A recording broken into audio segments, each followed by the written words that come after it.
Crow Country Weirdness by Connor P. I grew up spending the summers in Montana, and I still make it out there when possible. Something that's been drawing a lot of national attention lately is the disappearance of Native women, especially in Crow Country, which expands far beyond the reaches of the actual Crow Indian Reservation. I first started hearing about these disappearances back in 2014, but every year, there are somehow hundreds of newly missing person cases reported in the region. Much of my family still lives in Montana and is plugged in with the local basketball community. If you don't know, high school basketball is extremely popular in Montana, and many teams spend a lot of time traveling to and from games. My cousin recently spoke with someone who wished to remain anonymous from the Hardin basketball team. Hardin, Montana is on the border of the Crow Indian Reservation, and that's where a lot of disappearances seem to happen. The following is from my cousin's telling of his Native friend's account. We were on the bus traveling to Billings, Montana for an away game. We played a good game, but we lost 28-24 ultimately. We were on the bus back home to Hardin when we saw something running alongside the bus. It was dark, so I couldn't tell what it was, but I figured it was a stray dog or a coyote. When we got back to the high school, and I was getting into my truck, when I saw something run out from behind the bus. There were still a few girls waiting to get picked up by their parents, so I grabbed my Ruger Blackhawk revolver from the glove compartment in a mag flashlight and started strolling to where I had seen the movement. I turned on the flashlight and looked around. I couldn't see anything at first, so I went back to my truck. The last girl's parents picked her up and I turned on my truck. The high school backs up to some space off of North Mitchell Road, which I must take to get off home. It's nothing but trees in that area, it's basically just woods. I was flipping through radio stations to get the forecast because it was supposed to snow later that night. I happened to glance up and saw something running behind my truck in the rearview mirror. I quietly cussed myself before going to a gradual stop. Once again, I grabbed my revolver and flashlight and started to open the door when something slammed into the outside of the door, effectively boxing me in. What I saw next was the stuff of nightmares. A face was pressed up against my driver's side window, but it wasn't the face of a human or any animal I knew of. It had dark, short hair, big yellow eyes, and tiny black pupils. It had tall, pointy ears on the top of its head and long, sharp teeth hanging out from its mouth. These teeth, they were shaped oddly though, almost like shark teeth. Its snout almost reminded me that of a baboon. It was breathing on the window, causing it to fog up immensely. I was honestly stuck in a state of shock, and for just a moment, I forgot that I was holding the revolver. Almost as soon as I did, I could see the eyes shift from looking down at the gun and then back up to me. What happened next sends shivers down my spine, even retelling it. Its mouth twisted up in a cruel, gruesome smile. Before I could even raise my hand, it leapt back, ran away from the truck, and that's when I got a good look at the rest of its body. It was very tall, but it resembled that of a large dog of sorts, with a thick, dark mane mixed with the body of a human. It had wide, muscular shoulders like a football player and arms that hung down way past its knees, with knuckles that seemingly with its knuckles touching the ground. It appeared to be crouching down, but even in the position it was in, it was still almost eye level with me in my cab of my Ford F-150. I was fearful that it might lunge at the truck again, so I shifted it into drive and began pulling forward.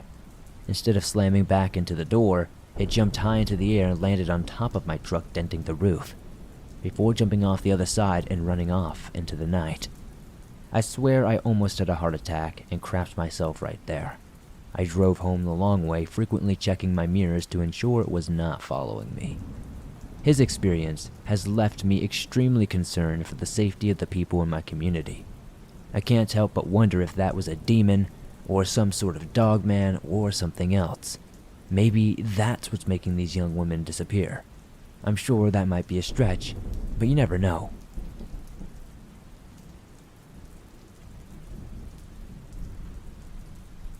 Deathly Hiking Trail by Anonymous. To be truthful with you, Mr. Swamp Dweller, I have always loved hiking in the woods. The sound of crunching leaves and the scent of pine needles underfoot was one of my favorite things in the world. So, when I found myself on an unmarked trail deep in the heart of the forest in a state park that I have gone to every single day of my life for the past 2 years, I was overjoyed. The sun was shining, the birds were singing, and I was in my element. As I walked deeper into the woods, the light began to fade and the trees grew closer together. I found myself in a dark, dense thicket of underbrush, and I had only then realized I had lost my way. Suddenly, almost as if I'm in some sort of cliché horror movie, I heard a weird noise. It was strange, and it was an unearthly sound. But what made it even weirder was it wasn't coming from above or from around me. It was coming from underground. At first, I really did try to ignore it, telling myself it was just my imagination playing tricks on me. But the noise grew louder and more persistent, and I knew it was real. It was as if something was scraping against the earth, trying to claw its way to the surface. As I continued to walk, the noise grew louder and more insistent, until it was impossible to ignore. I could feel it in my body, as if it was making my heart pound even harder. I began to feel an overwhelming sense of dread come over me. My body was feeling tingly and strange. I knew I should turn back and head for the safety of my car, but my curiosity got the best of me, and like I said, I had no idea where the heck I was. For whatever reason, I followed the noise, which led me to a small clearing in the woods. In the center of the clearing was a small hole, about the size of a dinner plate.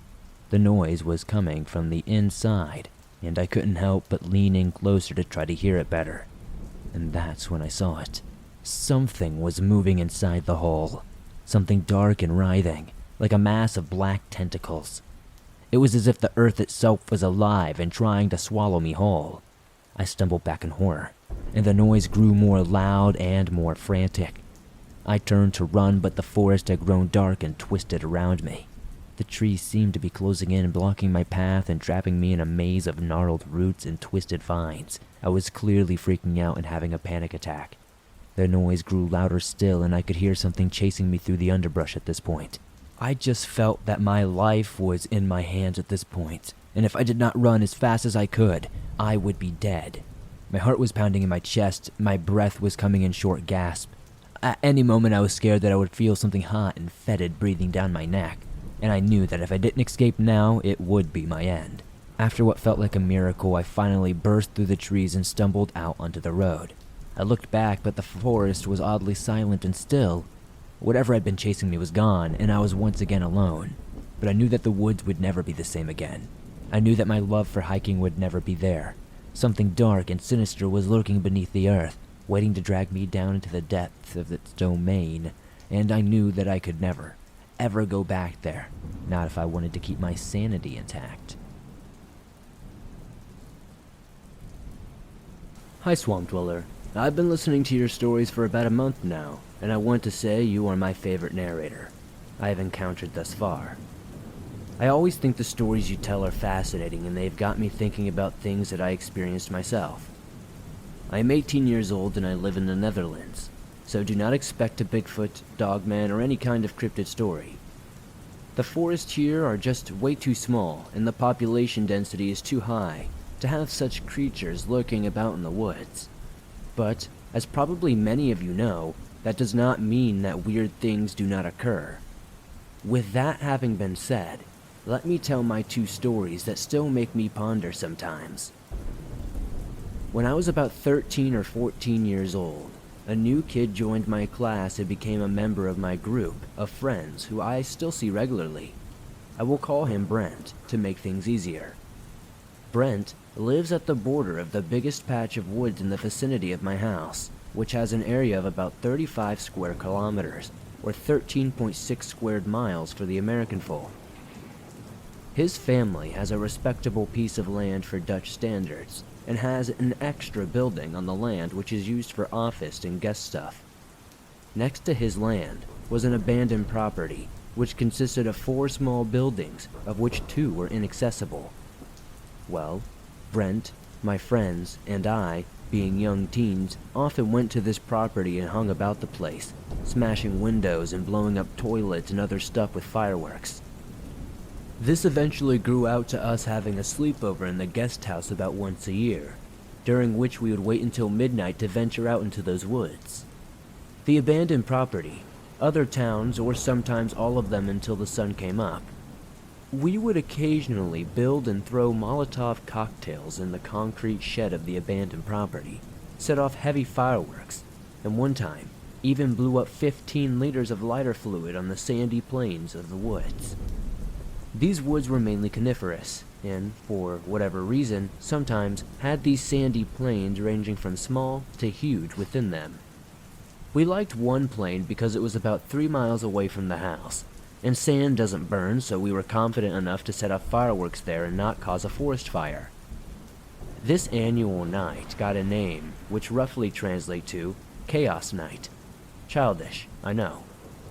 One Chaos Night, there were only 3 of us because the rest of the boys had family things to attend to, because it was roughly around Christmas and New Year's Eve.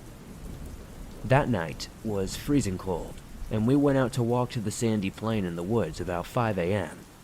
I remember it being so cold that the light yellow sand of the plain was frozen and glistening under the sky. During the walk there, however, something strange happened. We were walking single file, Brent in the middle, another friend called Steve in the front, and me in the back. When we were almost at our destination, whilst we were talking, I heard the whispers or mumble of a woman. Just about 3 to 5 yards away, directly to my right. Brent and I stopped dead in our tracks because we have never heard something like that before. Brent often walks his dogs in the late evenings through those woods, and I have had enough adventures out here with my grandpa at night in the forest to know the common sounds of the Dutch critters as well. Steve has trouble hearing higher-pitched sounds, and was a bit further away from where the sound came from, so he didn't notice it. But Brent spun around, and we both looked at each other, confirming that we both heard it. We stood there for a bit, told Steve what we were hearing, and I shined my flashlight in the direction of the sound but never saw anything. This made us shrug it off and continue our little adventure. This might not sound scary at all, but you have to take some facts into consideration. Animals of the woods are extremely shy here, and will run off if they hear you coming, and we were plenty loud. Also, the other animals that would be active on the ground at that time, and maybe would let us come that close, would be a moose, or maybe a rat or something. But I can assure you this sounded way too human. Brent even agrees with me that it sounded like a woman. So, either there was someone hiding from us, or it was something else entirely. The thought of my experience and what it could have been still gives me chills to think about, especially now that I'm a firm believer of the unknown. My second story takes place at Brent's house. This was after our first night of chaos. My friends and I went out to the abandoned property to throw Molotovs again, because the night before was our first time doing a thing like that, and let's just say, a lot of the Molotovs failed. Earlier, I said that we would throw the mollies in a concrete shed for safety reasons. Yes, we were scoundrels, and pretty stupid one. The shed was placed about 10 meters away from the other 3 buildings that were built in a sort of circle. So, during the night, we had not gone to the 3 main buildings because the shed was the first thing you would encounter from the way that we had to come. Therefore, we discovered weird symbols painted in red all over the walls of the 3 main buildings the day after. There certainly was a theme going on because most of them depicted a triangle with an eye that shed a tear in it. The other symbols that were there kind of reminded me of those patterns in cornfields. Me and a friend, Vincent, went into the only main small house, which was the only building besides the shed that was accessible. The rest had collapsed some years prior. We noticed that some furniture had been moved around, rather recently, and we were now able to climb up to the attic. Like I said, it was a small house, so we did just that. Vincent went first, and I followed. He found like this casing that you put on the ceiling to cover up your light bulb. I do not know what it is called, but it resembled a globe and it was white. He was also showing it to the rest of my friends through the broken window while jokingly shouting, "I found the eye of the Illuminati," referring to the triangle eye symbols outside.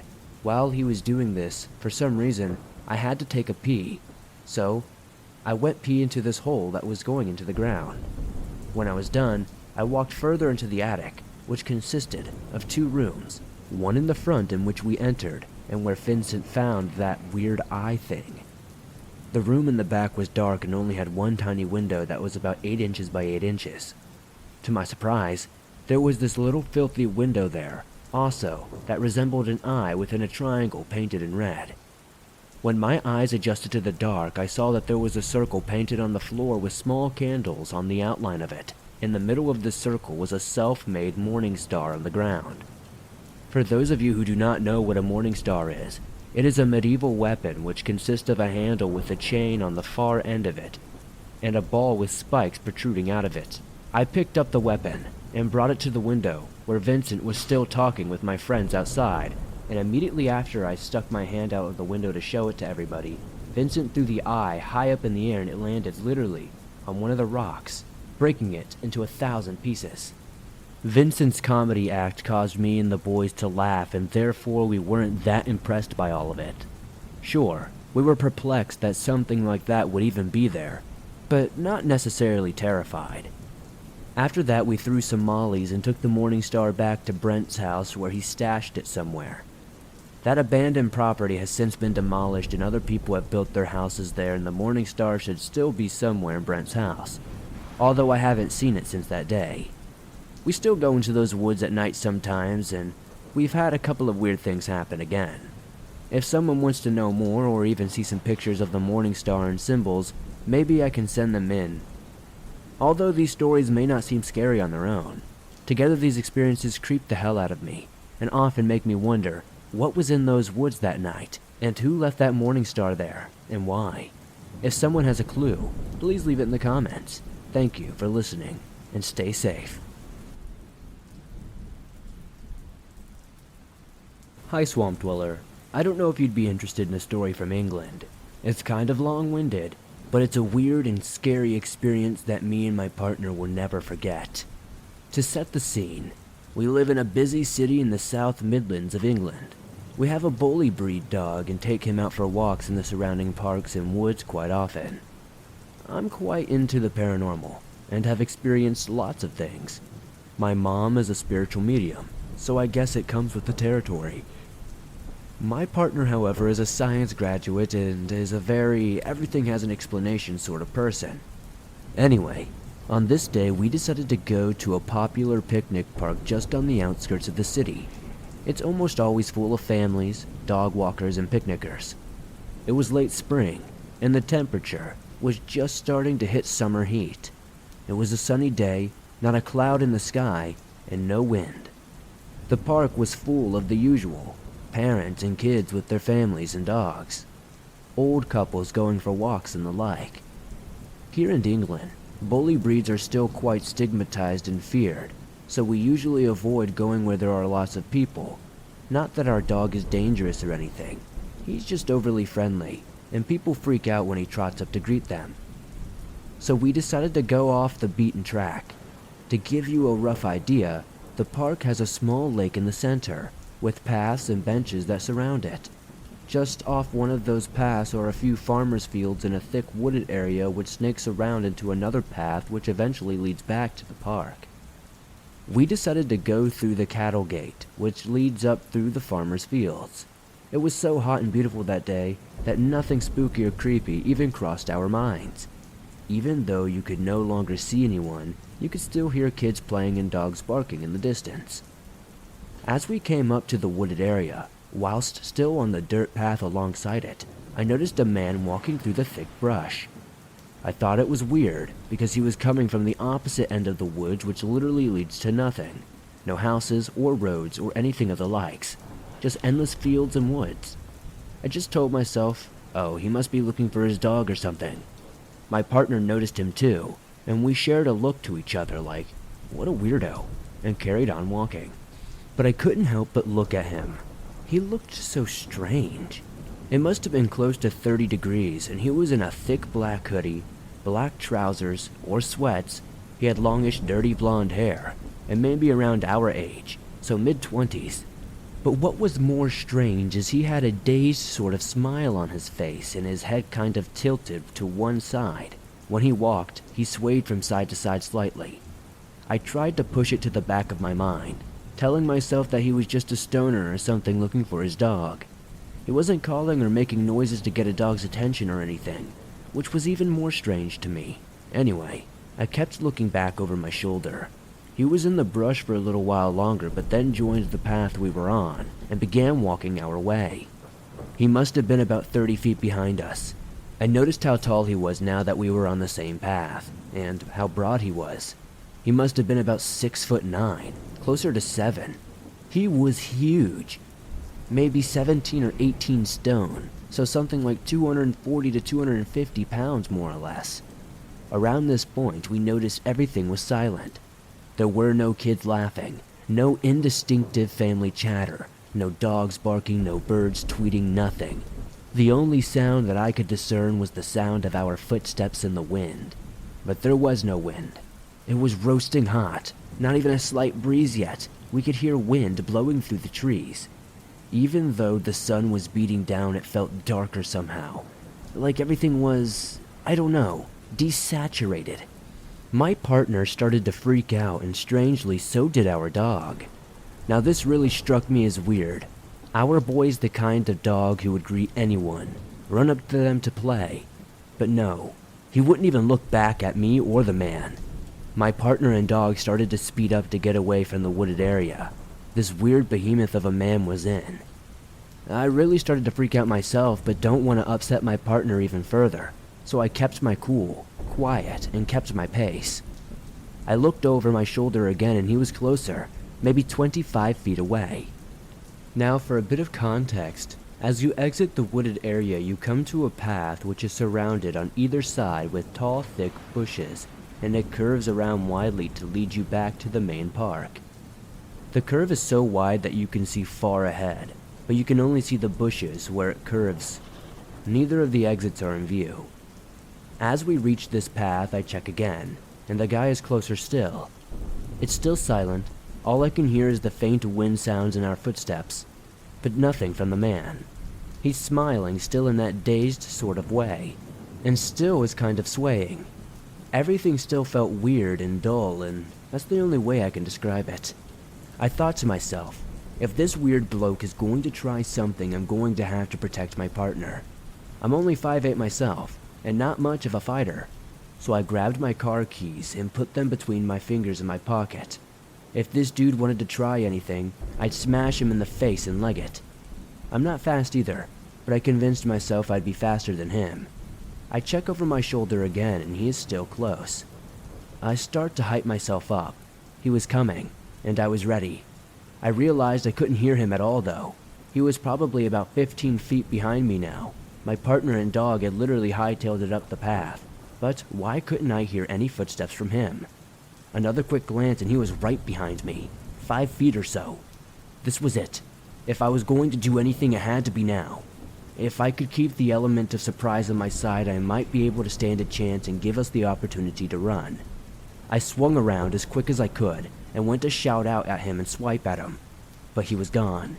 There was nothing there, no man or no sign of him whatsoever. I paused and looked around. He couldn't have run back along the path. He couldn't be that quick. I would still be able to see him as the path winds around so widely he would still be in view. He couldn't have jumped through either side of the path into the rows of bushes, as I would have heard it, and seen the rustling of the bushes or the hole he would have made. He had simply vanished. I stayed there for a moment, and only when I decided to walk on to check on my other half and the dog that I realized I could hear the park again. The wind noises had gone, and the day returned to normal. The sunlight was no longer dull, and everything seemed normal. I got shivers and ran to catch up. I asked my partner if they had seen him go anywhere, but they didn't see anything. They just said he really freaked them out and they didn't want to be there anymore. I could see that they were really shaken up. The dog was back to normal though, wagging his tail and wanting to play and explore. We decided to cut our walk short and drive home. After we got home, I rang my mom and told her all about it. She advised me to check reports for missing people or deaths related to that area, which I did, and weirdly enough, lots of people have died there by suicide or overdoses, but none of the people I found online matched this description. I tried to forget about it and get back to normal life and all that. I was applying to go back to college at the time, so I didn't really need to be thinking about giant ghost men. After a few days, it had left our minds and we got back to normality. A few nights later, I wake up in the middle of the night and open my eyes. As they adjust to our darkness, I look up at the ceiling where the orange glow of the street lamp shines through our window, and my heart stops. He was there, stood over our bed. He was so tall with his head just below the ceiling light. He still had that weird, dazed smile, all lit up with the orange glow. I jump up and punch at him as hard as I can, but my fist doesn't meet anything, because there was nothing there. I turned on the light and looked around, found nothing. I absolutely ransacked the house and found not a single person. I've never seen him since, but after seeing him in our bedroom, our apartment felt horrid afterwards. It never felt homey or safe again, and we would hear horrible things. For example, at one point in the middle of the night, I heard my own voice call my partner's name from the other side of our bedroom. We heard walking in our attic, which was too low for people to walk in, and our pets would not sleep alone. They would always growl at corners of the house. We left that flat after a year or so of dealing with the weird ghostly experiences. My partner, of course, kept denying that it was a ghost. She just said that it couldn't be explained.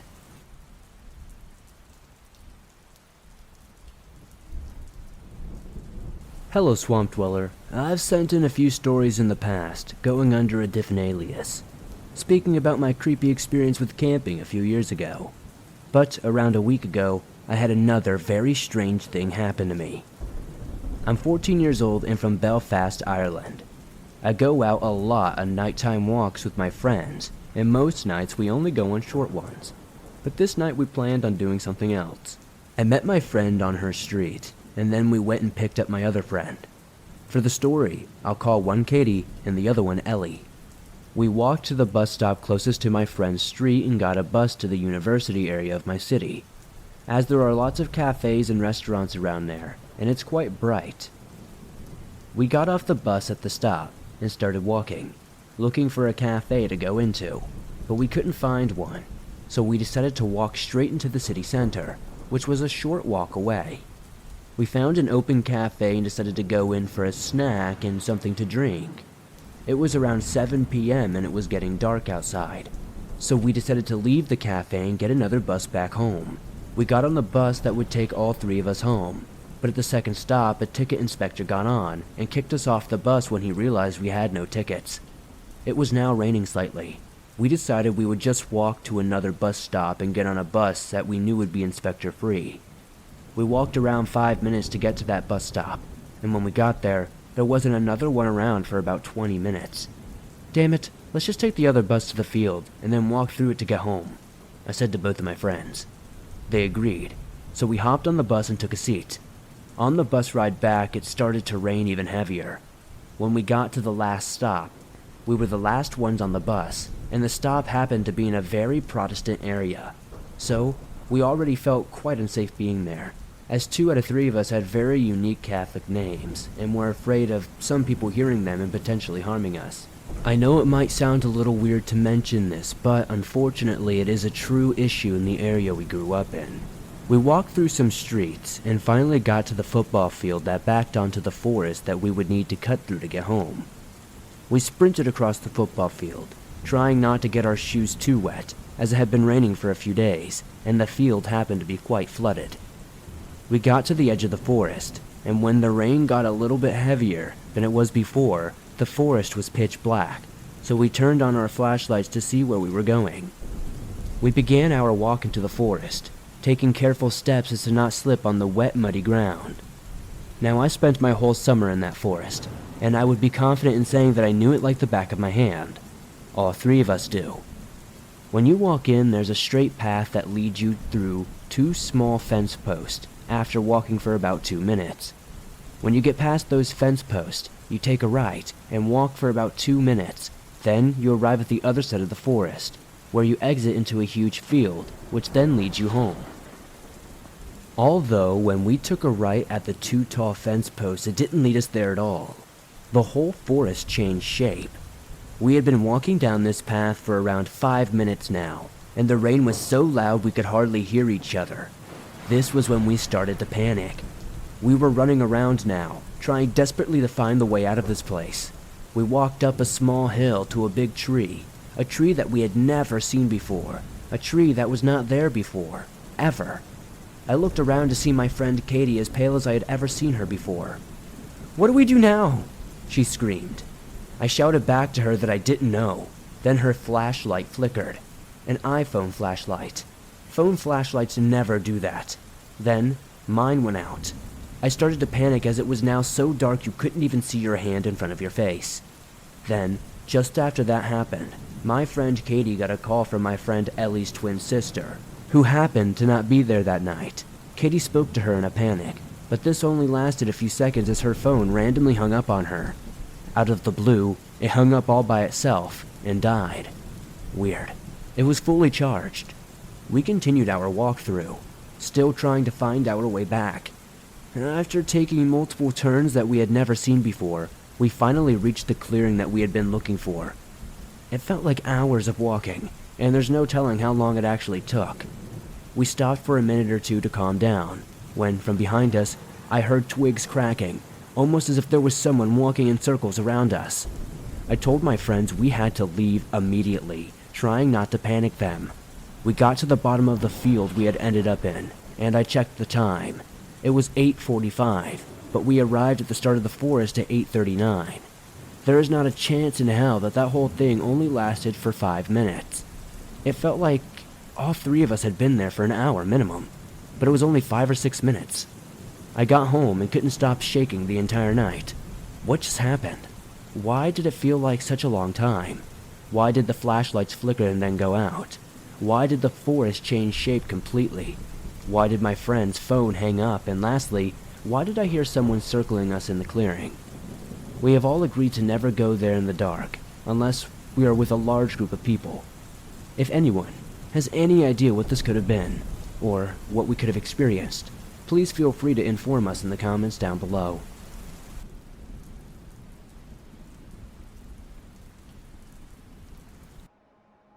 My Small Town Horror Story by Jesse. My friend and I were just texting about this story the other day since it randomly crossed my mind again.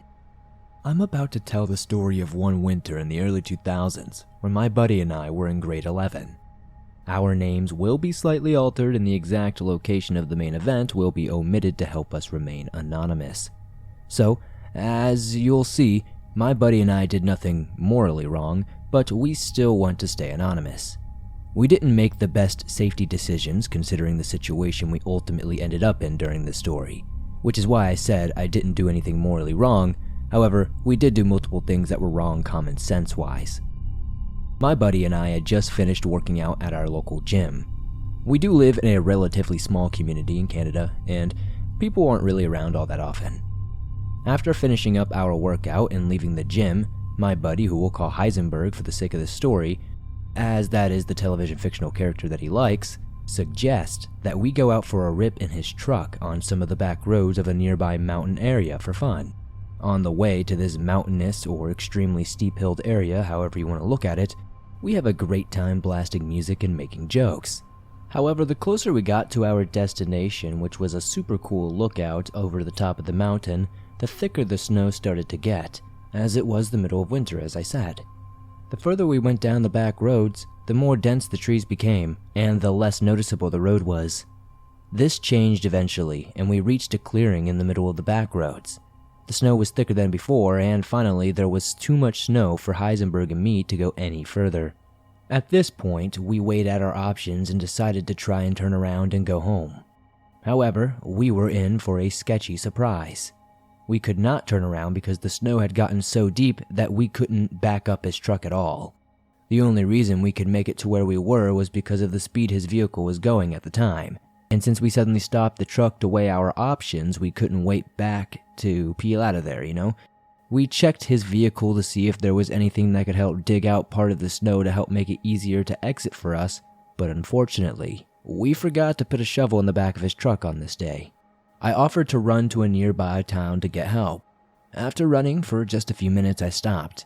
What I was doing could be a bad idea because the snow was intense on the section of the back roads we were stuck.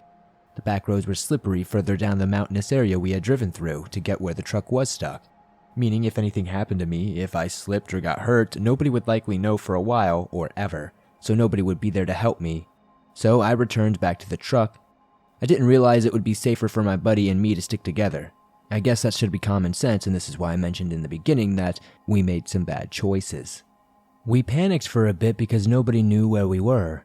However, we eventually came to the terms with the idea that we may have to spend the night in the wilderness, as it was getting late and the sun would go down within the next hour or two.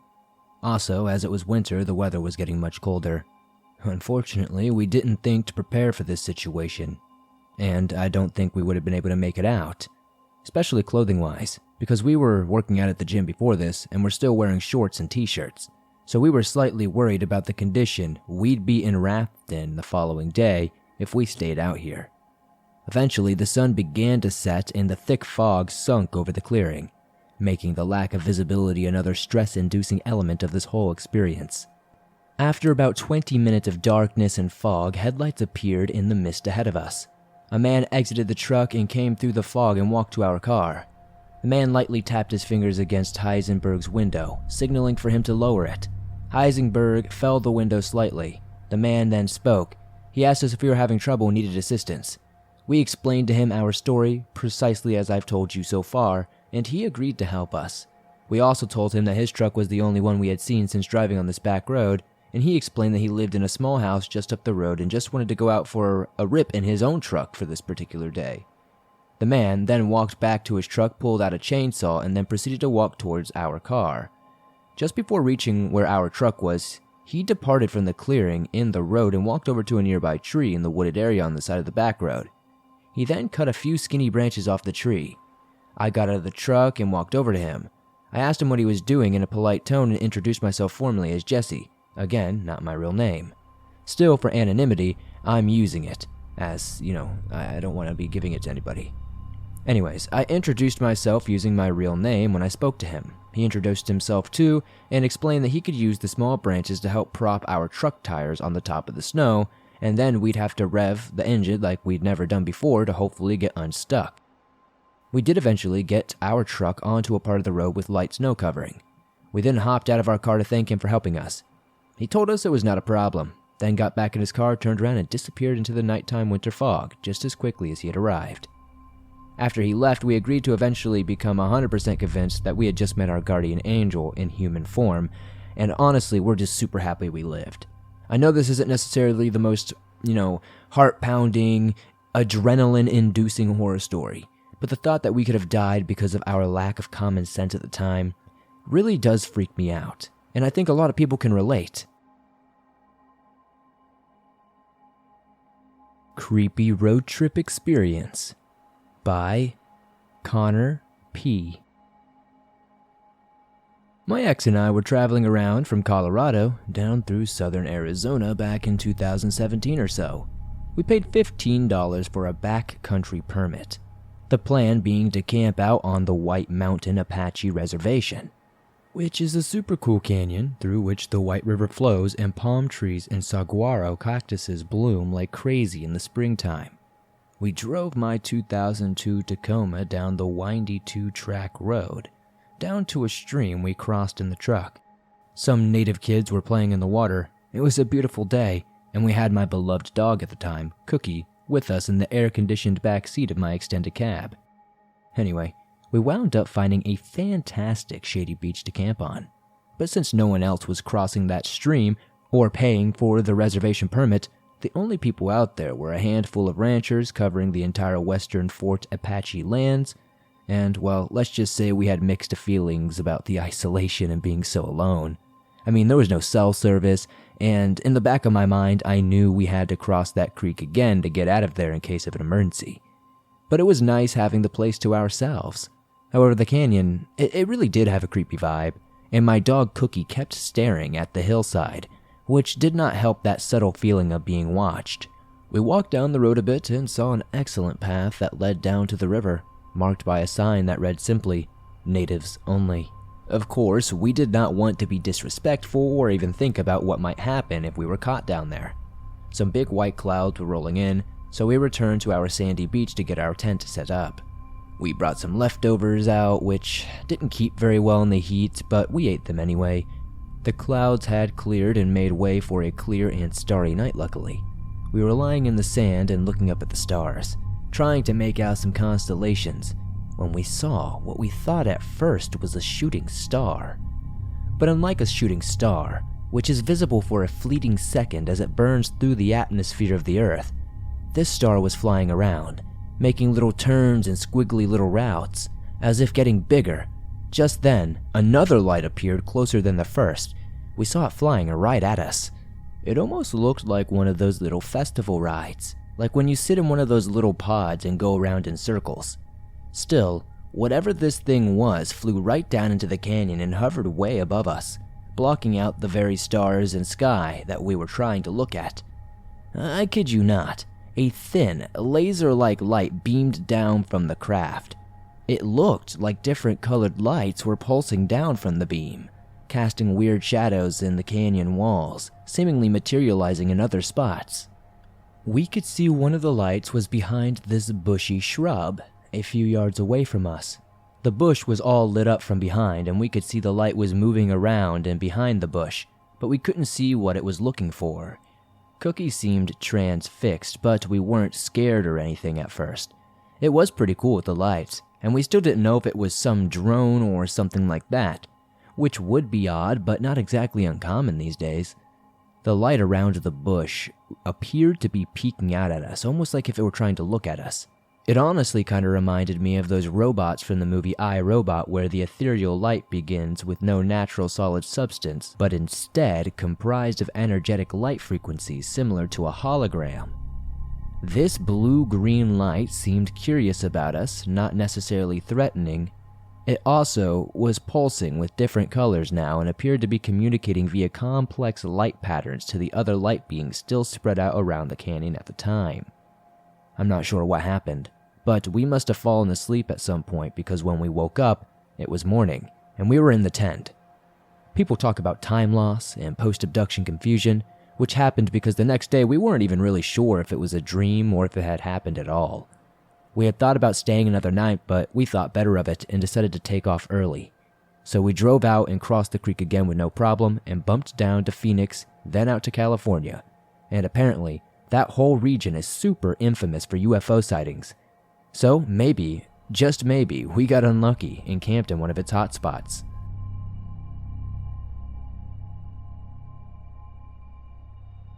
Something is Wrong with This Mountain by Kai. Hello there, my name is Kai. I'm not necessarily a skeptic, but I don't know if I truly believe. Still, I always look for a scientific explanation before I call anything supernatural, so I understand if what I say seems hysteric. I was young when I had this encounter, somewhere between the ages of 10 and 11, so most of the imagery I describe may be a bit more graphic or fantastical since feeling fear when you're a child can cause the imagination to run a bit wild. Though I ask those listening to please believe me when I say that this experience has stuck with me and is one of the few reasons I will never go camping in the mountains again. I lived in 2 different places for most of my life. My family had a home in LA where my school was, and my other side of the family had a tiny house in a tiny town in rural Idaho where most of my mom's family lived. This story takes place during one of the many summers in Idaho. Since it was summer and my parents still had work during the week and had no one to watch over me and my little brother, we were always at summer camp. However, most of the campsites my brother and I usually went to were full or had shut down due to the lack of children in the area. It was mostly a retirement town. So, my mom had signed my brother and me up for a week's day camp in the mountains. Though it was a nerve-wracking experience to meet new people, I was okay with going since I didn't want to sit at home and do nothing all day. The camp itself was alright. There were only 4 counselors, and the group of kids was relatively small, but I met a few other girls my age. Every day was a new activity or adventure, as the counselors called it. For example, on the first day we went mountain biking on a nearby trail, and after that, we just swam in the nearby river until the bus came to pick us up. We had our overnight camping trip on Friday, the final day of the camp. My brother and I had only been camping once before this trip, so we overpacked on snacks, bug spray, and clothes we would not wear. Still, we brought everything. The day started as usual when we got to camp, with the campers building stick forts in the park and swimming in the river. Sometime around 4:30 p.m., we all went inside the camp lodge and ate an early dinner, which consisted of ham and cheese sandwiches and heavily watered down lemonade. After we finished eating, the counselors gave us a brief safety talk, and we split into 4 groups for the hike up the mountain to the campsite. We did not walk for long, maybe only an hour and a half, until we spotted 4 tents and a large clearing at the top of the mountain. For the tents, it was whoever got a spot first, and since my brother and I were part of the last group up the hill, we had no chance of getting a sleeping area in the already crowded tents. The counselors laid a large tarp on the grass clearing for the leftover campers, which barely made the situation any better, but seeing as I had no place to go, I didn't argue. I just threw my stuff near my brother's and ran over to my friends. The counselors still had to set up a fire and grab some supplies from the lodge, so we were allowed a couple of hours to play in the woods next to the campsite until s'mores time. We had started a game of hide-and-seek tag, and the winner would be allowed a second s'more, so my competitiveness was through the roof. I split up from my friends and ran deep into the forest to find a very good hiding spot. I split up from my friends and went deep into the forest to hide and find a very good hiding spot. Finally, settling on a rotting, hollow tree stump surrounded by thick foliage and bushes, I stayed there silent for what felt like an hour until I heard the faint rustling of footsteps. It was slightly off to the right from where I was hiding. The sky had already grown dim, and I couldn't see my surroundings from where I sat. So I silently stood up and looked to my right, expecting to see one of the other campers or even a counselor. What I saw, though, was a deer standing very still, looking dead at me. I gasped and crouched a little lower, not to frighten or cause the deer to run away. I stood there, staring back at the animal with childlike awe and curiosity. This went on for at least a minute before I took a closer look at the creature, a little disturbed at how still it was and barely moving. It looked skinny. Even as a child, I could see it was malnourished somehow. Its hair was a bit patchy, and its mouth was open as if its jaw was broken, though it didn't look to be in any sort of pain. I began to feel afraid, and I didn't feel safe around this creature. I tried to leave my spot, not even daring to look away from the deer as it stood, not even a few more feet away from me, and it never looked away. As soon as I was out of the foliage and back onto the well-worn-out path which led to the campsite, only then did I run away and try to get away as fast as possible. When I got back, I was chewed out by my counselor for going too far and being gone for too long. I was more upset that I didn't get my extra s'more, to be honest. When the sun set and the night fell, the counselor started putting out the campfire and instructing us to go into our sleeping bags and turn out our flashlights. I slept on the tarp's edge, and my friends piled up in the middle. I felt exhausted and quickly fell asleep after reading a couple of pages of the book I had brought. The night was all right, not too cold since it was summer. I did get up and go to the bathroom, and there were no real bathrooms, so I just had to go into the woods. I stayed close to the camp, but far enough to be out of sight so I could do my business peacefully. As I finished and returned to my sleeping bag, I heard a familiar rustle in the woods. I quickly pointed my flashlight in the direction the noise had come from, and you guess where this was going. Yes, the same deer was staring back at me. Its appearance was even more eerie, because the light from the flashlight made its eyes glow. Its mouth was still gaping open, and it looked wider than before this time. Instead of standing still, it strolled around a nearby tree. Its steps looked wobbly and entirely unnatural. Every time it moved, I swear I thought it would just fall to the ground right then and there. It was so unbalanced, it just almost felt like it was walking on the moon. I was frozen, unable to walk away or even move my arms or say a thing. I just had to stand there and look at this horrid creature. I wouldn't say I was afraid, but I was deeply disturbed. This deer needed to be corrected, physically, or possibly mentally.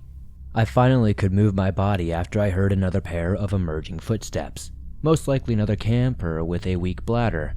This sudden sound must have startled the deer as it began to wobble and walk back into the forest.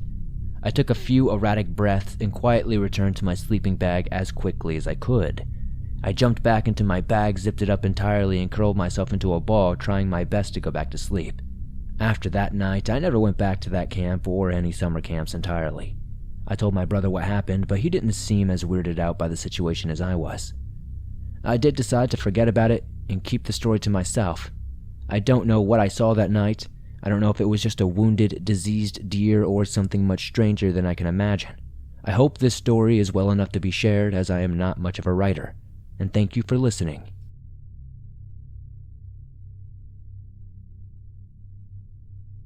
Logging in Alaska is Dangerous by Anonymous. I work as a logger on a remote mountain in Alaska. That's as much as I'll say about the location for privacy. Our crew consists of 6 men, and we spend our days cutting down trees and hauling them away, as you can imagine. It is a tough job, but the pay is good, and we all enjoy being out in nature. However, something strange has been happening lately. We've started hearing strange noises at night, like branches snapping and leaves rustling. We all joked that it was just some sort of wild animal, maybe a bear or something. But the sounds were getting closer and closer to our campsite, and they just sound wrong, you know? One night, I woke up to the sound of heavy breathing. I sat up in my tent, trying to figure out what the heck it was. And that's when I saw it. A dark figure was standing outside of my tent, watching me. It was too tall to be a bear or any animal I'd ever seen before. I froze in terror, not knowing exactly what to do. The figure stood there, watching me before slowly lurking back into the woods and disappearing altogether. The next day, I told the other guys what I had seen. They all laughed it off, saying I must have been dreaming. But the strange noises continued, and we all started to feel incredibly uneasy. Then, one night, while we all were gathered around our campfire, we heard a roar from deep within the woods. It sounded like nothing we had ever heard before. Like I said, we had encountered bears, we have seen them, we have even had to shoo them away a few times. We all jumped to our feet, ready to defend ourselves, but whatever had made this noise had apparently already disappeared because we had never heard it after that night. But we all sat alert, scared out of our minds. We were prepared to deal with bears and other animals, but this thing, it seemed to be playing with us. The next day, we decided to investigate. We followed the path from where the noise had come from, and we stumbled upon a cave. The air was thick. The stench was that of rotting flesh, and we all knew something was not right. As we approached the cave, we saw something move inside. We cautiously moved closer and saw what we had feared the most. It was unlike anything we had ever seen with our eyes. A creature staring back at us with glowing eyes. It was humanoid, with long claws, and its skin looked like it was made of bark. We all froze in terror, not knowing what to do or how to react to such a creature. This creature started to move towards us, and we all took off running, never looking back behind us. We didn't stop until we returned to our trucks, and we all agreed never to ever go to that mountain again. But of course we would have to. The twist, though, when we returned to town and reported our experience to the authorities, they didn't believe us at all. They said we probably saw things and there was no such thing as a creature we described. But we all knew what we saw. We all still have nightmares about it. I still think about it every single day, and I've been scouring the internet for years. The closest thing I see is like a Wendigo. But this thing's skin is so different. It was humanoid, but it wasn't a human. If anybody has any idea what we may have seen, please let me know in the comments down below. I'll definitely be checking back.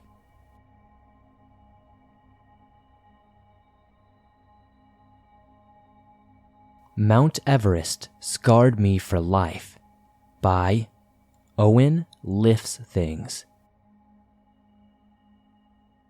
I'm sure many people who hike and climb mountains like I do have always dreamed about climbing Mount Everest. And finally, the opportunity presented itself to me. I had trained for months preparing my body for the extreme conditions that awaited me. And then finally the day arrived.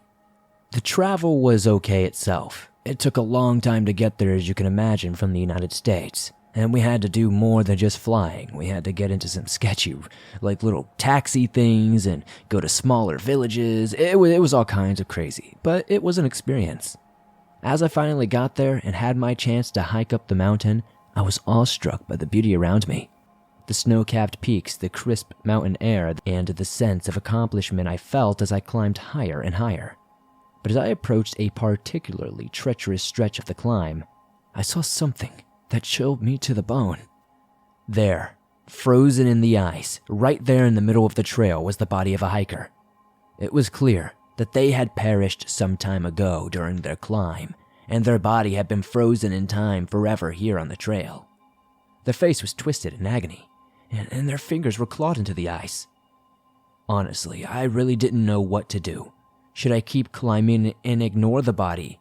I did do research, and there are all kinds of bodies on Mount Everest and other mountains in general, but I had never ever come across one, and I didn't think it would be in the middle of a trail like this. I didn't know if I should go and try to find help or report what I had seen, but as I stood there, paralyzed with this sense of fear and indecision, a gust of wind blew across the mountain, causing the body to sway ever so slightly. It was as if the frozen hiker was trying to tell me something. I decided, for whatever reason I couldn't tell you why, to just keep climbing, but I couldn't shake that feeling that something was watching me. Every time I turned around, I felt like the frozen hiker's eyes were on me, following me, accusing me of leaving them there to die alone. As I continued up the mountain, I started to hear strange noises, like footsteps crunching in the snow, the sound of heavy breathing and whispers in the wind.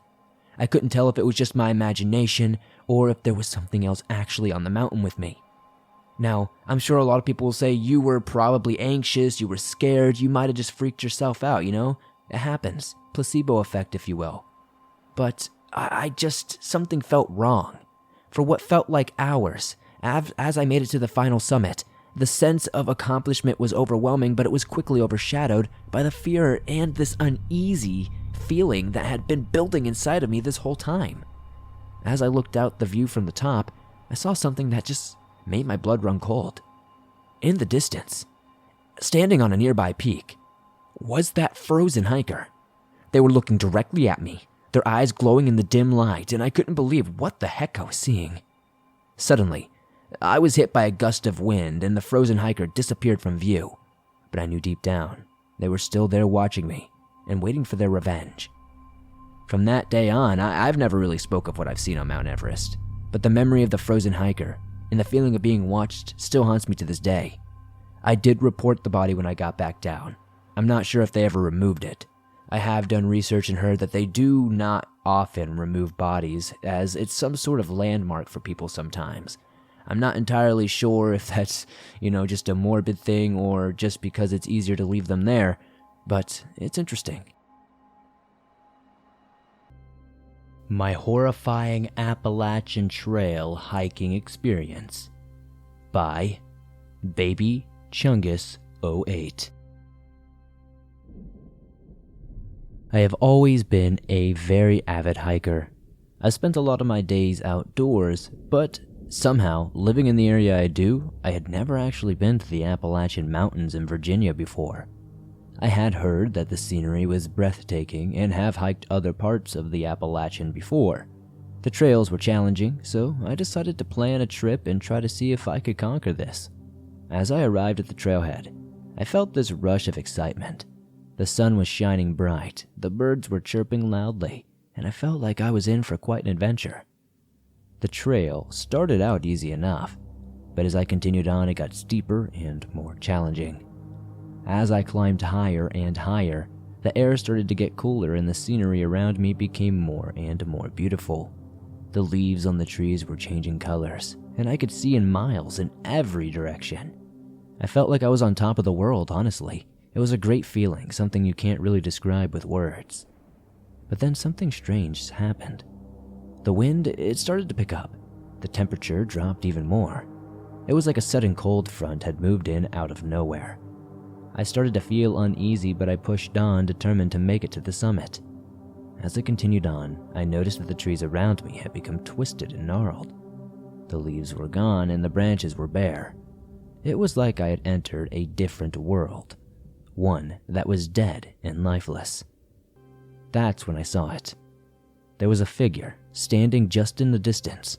It was tall and slender with long arms and legs that seemed to stretch on forever. I couldn't make out any discernible features, but I knew that it was not another human being. I tried to run, but for whatever reason it felt like the mud underneath my feet wouldn't let me move. I was stuck in place, staring at the figure that was now starting to move towards me. It was like it was drawing closer to me, luring me in with its otherworldly presence. I was absolutely terrified, but I could not look away. It's as if this thing wanted me to see it. The figure was getting closer and closer, and I knew that I was in danger. And then, just as suddenly as it appeared, right as it was just about arm's length from me, this thing vanished into particles in thin air. I tried to shake off the feeling that this thing had taken a hold of me, but I couldn't. I couldn't shake this fear, I couldn't shake this anxiety. Something felt wrong. I felt like I was being watched in every direction. The sensation of something being just a foot away from me never went away. It was like something was lurking just beyond my field of vision. And then something went terribly, terribly wrong. I stepped on a loose rock and tumbled down the side of the mountain. My ankle twisted, and I felt a sharp pain shoot up my leg. I knew I had to get help, but I was miles from the nearest town. I didn't fall terribly far down the mountain, but I was definitely down enough and injured enough that even trying to crawl was way too much.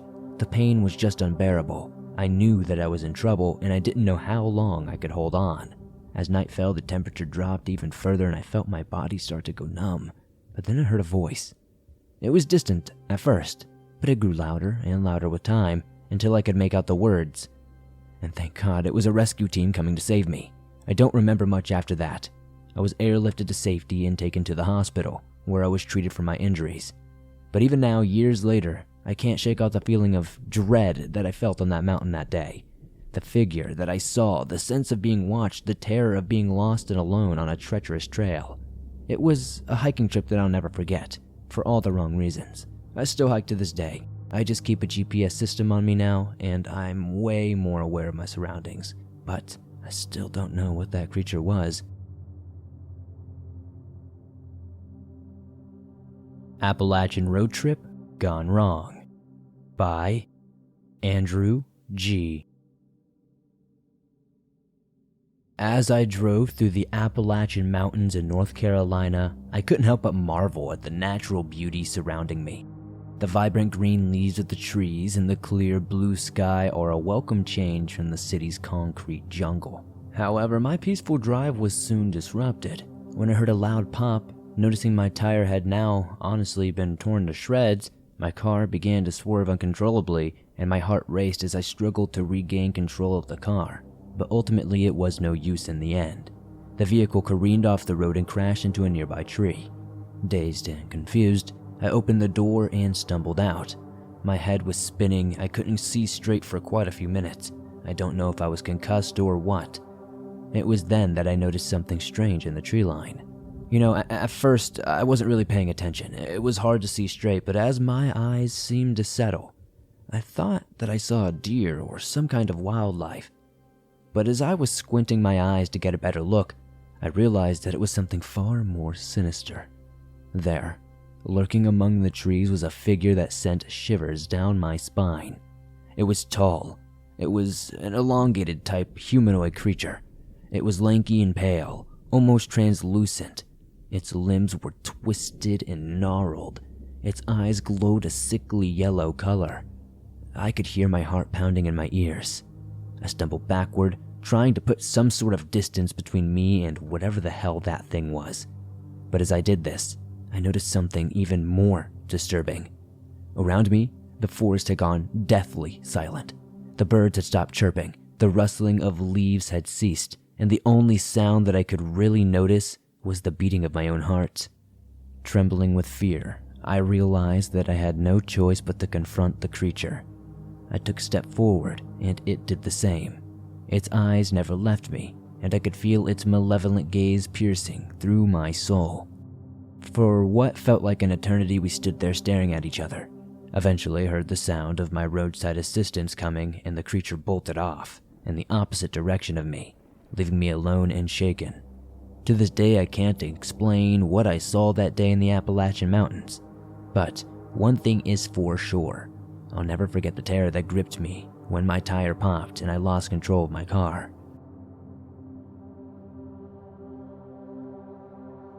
Blue Ridge High Strangeness by 828 Fiend. I had always dreamed of camping in the Blue Ridge Mountains of North Carolina. The thought of sleeping under the stars, surrounded by nature's beauty, was too tempting to resist. I packed a backpack full of stuff and set off on my adventure one day.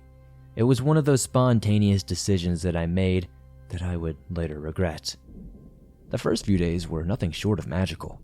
The crisp mountain air filled my lungs, and the sound of the nearby creek lulled me to sleep at night. I spent my days hiking through the forest, admiring the stunning vistas and the wildlife. It was everything I'd ever hoped for and more. Now, I had heard of crazy folklore stories like the Brown Mountain Lights and Bigfoot and feral people, but I never thought they were real, you know? However, on the third night, something changed that. I woke up in the middle of the night, disoriented and a bit confused. It took me a few moments to realize that something was terribly wrong. The air had grown thick and heavy. The forest was eerily quiet. Even the sound of the creek had seemingly stopped. It was as if the entire world was holding its breath. I sat up and looked around, trying to make any sense of it, trying to figure out what the heck was happening. Then I saw it. A pair of glowing eyes were staring at me from the darkness. They were too far away to see what exactly it was, but I knew that it wasn't anything natural. The eyes were too large and too bright to belong to any animal I knew of. I began to shake with fear. I grabbed my flashlight and shone it in the direction of the eyes. But to my horror, I saw absolutely nothing. If there was a creature there, it was invisible, or maybe it had disappeared entirely. For the rest of the night, I sat huddled in my sleeping bag, listening to the sound of my own heartbeat. The forest had come alive with sounds of rustling leaves and twigs snapping. It was as if something was moving through the forest searching for me, running in circles, if you will. The next morning, I packed up my things and hiked back to my car. I didn't want to take any chances with whatever was out there in the woods. I did notice that all around my campsite was highly disturbed. There were broken branches everywhere, uprooted plants. It looked like an absolute disaster. As I drove away from the Blue Ridge Mountains, I couldn't shake the feeling that something had been watching me, something otherworldly and malevolent. To this day, I have no idea what I saw or experienced that night, and I hope somebody in the comments will be able to tell me something. I don't know if it has anything to do with the Brown Mountain Lights, Bigfoot, or feral people, but it downright scared me, and it just feels like it fits in that vein.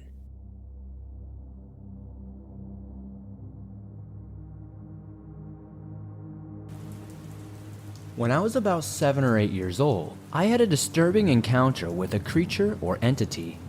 I lived in the Appalachian Mountain Range of Pennsylvania.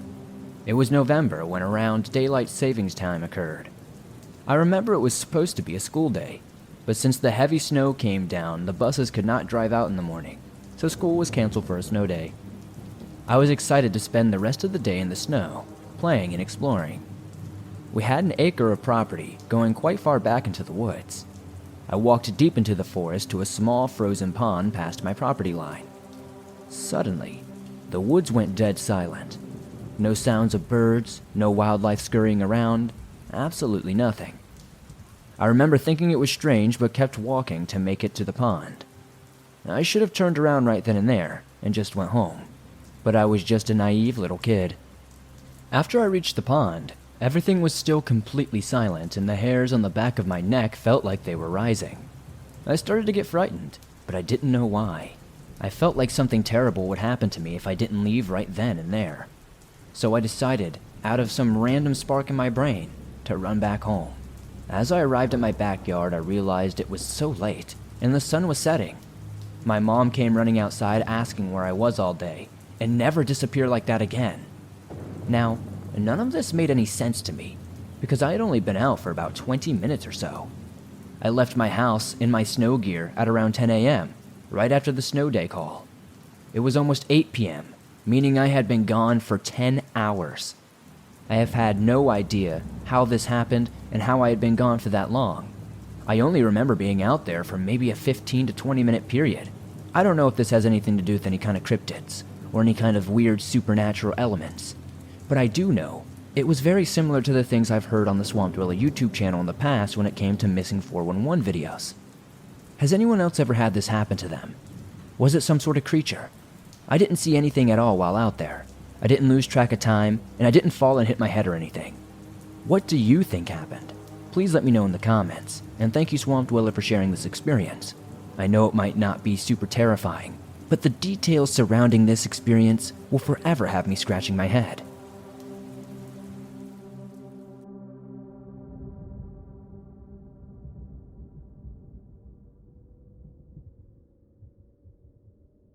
So my trucking route is from here in Connecticut down to Kentucky and Tennessee. It's a pretty good run. I get to see all the sights of the East Coast, but one area of the country gets wild. The area around the Appalachian Mountains. You guys probably know that one of the country's poorest areas got screwed over as the coal mining jobs dwindled and the local economy went down the crapper. I feel for those people down there. Seeing how entrenched in poverty some families are is truly heartbreaking. So I was rolling through an area of the state that I hadn't previously been through, thanks to my usual section of the highway being blocked off by some traffic accident that had unfortunately left a few people dead. I was having some trouble navigating the roads after my phone ran out of battery, and wouldn't you know it, the plug charger decided to give out too. Worst timing ever. But I was an experienced truck driver and wasn't driving an 18-wheeler on that run, so I was free to take some more of the minor roads to find my way around. But even though I considered myself pretty good on the streets, there was a point when I found myself hopelessly lost, and I started to worry that I wouldn't make my shipping delivery deadline. That would mean disciplinary proceedings, and I could not afford those. So anyway, I happened to see this guy wandering down the side of the road, so I slow my truck down, wind down the window, and ask him for directions. The guy seems friendly enough and is willing to take a few minutes to give me all the information I need to make it back onto the main highway that are headed south. But then I started asking him if there was anywhere nearby that I could get some lunch, as it was getting towards about 1 in the afternoon, and I'd only managed to get myself a meager breakfast. The guy seems to think for a minute, scratching his head, taking an unusually long time to think of an answer to this question that usually would only take a few seconds to answer. It's rare to be anywhere in West Virginia where there isn't a Cracker Barrel within a few miles, so why he didn't just point me in the direction of one of those was beyond me. When I pressed him, he told me he knew of an old family-run place that did the best chicken fried steak in the entire county, maybe even the state. Suddenly all was forgiven. Now I might be a northerner, but I'll be damned if I turn down a good chicken fried steak. All that was taking so long was for him to try and remember the best way there that wouldn't take me down some run-down old dirt road, one which might get my truck stuck on it, which would have left me screwed. So after a minute, he gave me a detailed direction toward an old strip mall. He told me it was mostly abandoned, but the restaurant was still there, along with a few other smaller businesses, and not to pay any mind that the place seemed quiet during lunch, as it did most of its business in the early morning to late evening. I was happy enough, thanked the guy, then set off following the directions he had given me. So it took me a little while to find the old strip mall the guy was talking about. It was a little frustrating to drive past a couple of chain restaurants and whatnot, given that I was so hungry. But goddamn, if I wasn't craving some of that country style, chicken fried steak, and if it was really a family-run place, then all the better. The chain restaurant stuff doesn't cut it compared to the authentic, home-style cooking. But eventually, I found this run-down old strip mall the guy seemed to be talking about, and it was a wonder that this place was in such a state of disrepair. It was way off any highway. There were absolutely no signs, anywhere. Literally nothing to let you know it was there. But even worse, I saw no indication that any kind of restaurant was open in any of the units. I wasn't about to give up so easily, though, as I saw one place with a big old sign saying something like, Mama J's Country Kitchen, or some weird variation. So my hopes were restored, That's when I see a guy open the door of the place, stepping out into the afternoon heat and staring over at my truck. I gave him away from the driver's side, overjoyed that I was finally about to get some decent food on what had been a lonely drive down from Connecticut. I figured he hadn't seen me do it. That or the sun was obscuring his vision or something, because he just continued to stare back at me. I get out of my truck, lock the doors, and walk to the restaurant. I called out to the guy halfway across the parking lot asking if they were open for business. Again, the guy doesn't react. He keeps staring at me in a distinctly unwelcoming way that I notice. Something in my gut just told me to stop walking. I had this creeping feeling all over my body, like something was telling me that something was wrong with this whole setup. And no sooner had I started feeling distinctly vulnerable, the guy reached behind his back, pulling something out of his back pocket, and put it on his head. At first I thought it was a woolly hat, but then he pulled it down, and I realized it was a balaclava. Then I noticed something else in his hand. A small revolver. I turn and start running back to the truck, and as I do, I see a few other guys emerging from the derelict units, each running towards my car and trying to cut me off. Each had a weapon in their hand, be it a knife or an iron bar, and seeing those just made me run even faster. Thank God I had gotten that feeling when I did, otherwise they would have made it to the truck before I did. I threw the door open, jumped inside, and locked the cab behind me, trembling as I was rummaging for my pocket, trying to get my keys. The bandits surrounded the cab of my truck, hitting the chassis with their weapons and demanding I get out. The guy with the gun aimed it right at my face through the windshield, screaming for me to get the hell out of the truck. I had no choice but to do what I did. I gunned the engine and plowed the whole bunch of them, knocking down those who didn't jump out of the way of mine. I leaned down in my seat as I gripped the wheel out of pure instinct, and again, I thank God I did. Because when I did that, and I hit the guy with the gun, he let loose a single shot that shattered the windshield and struck the seat just above my head. I circled the parking lot expecting the following image to come at any moment, but only the bandits that had gotten out of my way of my initial truck charge were chasing me. 2 or 3 were lying on the concrete, rolling around in pain while the others held on to their limbs. I think it's about the only thing that saved me, having the presence of mind to ram them instead of trying to reverse out of there. If that had been my choice, I might not be around to tell you this story. I got out of that parking lot, speeding off blindly in the first direction I could until I found somewhere to park up and call the cops safely. The sheriff's deputy I spoke to told me to swing on by the department when I was able to, so I could give a statement, and I did exactly that. But not until I'd managed to get some lunch, as not even the terror of almost getting hijacked and getting killed would dull my appetite. I guess that makes me sound goddamn fat, but you guys need to appreciate just how hungry I was. Down at the department, however, I learned that I was not the first truck driver to have this issue. I was not the first one at all, actually, to run into these bandits. How I'd been just unlucky enough to ask directions from one of their kinfolk, who had directed me to a rundown strip mall just before calling his buddies to let them know I'd be there. At least, that's the only conclusion we came to once I described the guy I had asked directions from. The deputy seemed to nod knowingly when I related this guy's physical description. I'm warning you guys to be very careful when you're out on the roads. And although it seems like a tired old cautionary tale from your Facebook posting aunt, be careful when you talk to strangers.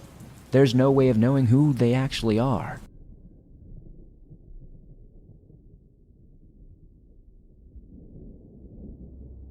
I've never had paranormal experiences, but I cannot explain this. I'm in college currently, and 7 other people from my school and I went backpacking. We had 2 experienced leaders at the time. We drove to Zaleski State Park in the Appalachian region of Ohio. It was early April this year, and it was cold and everything was still dead from winter.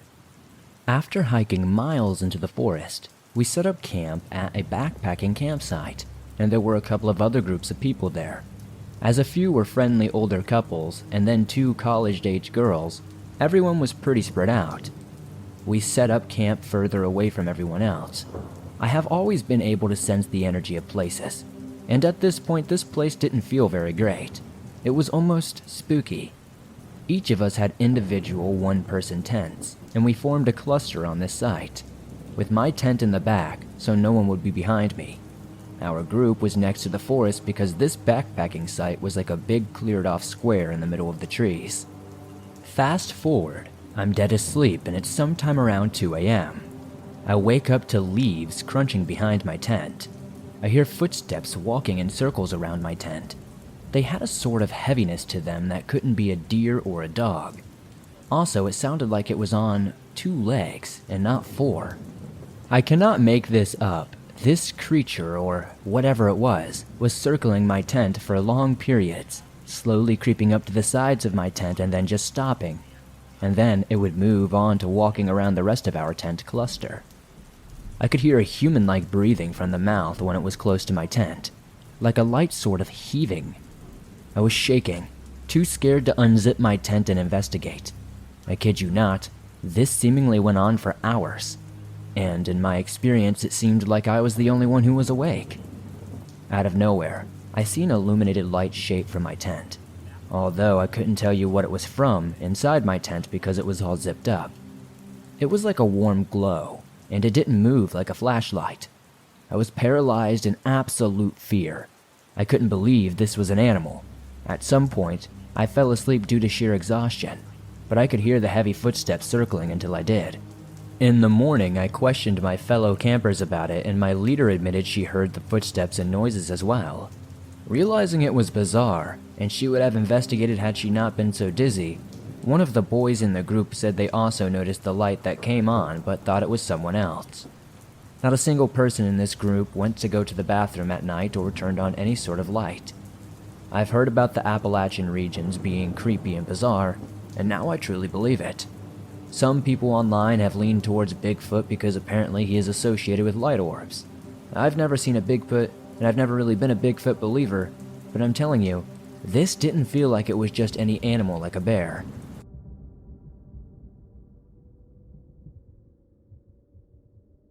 First and foremost, I'm a non-believer. I've never had any encounters with anything supernatural or otherwise not normal. I want to keep this short. Last night I woke up to my dogs barking. As usual, I let them outside to do their thing. For context, I live in North Carolina in the Appalachian mountain range. When I open my bedroom door, I step out into the hallway and immediately slip onto the floor. One of my dogs has been crapping themselves everywhere, running around the house barking and raising hell.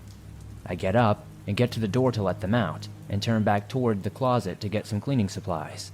I clean it up, and everything is sorted, and put it back into the closet. I then let my dogs back into the house.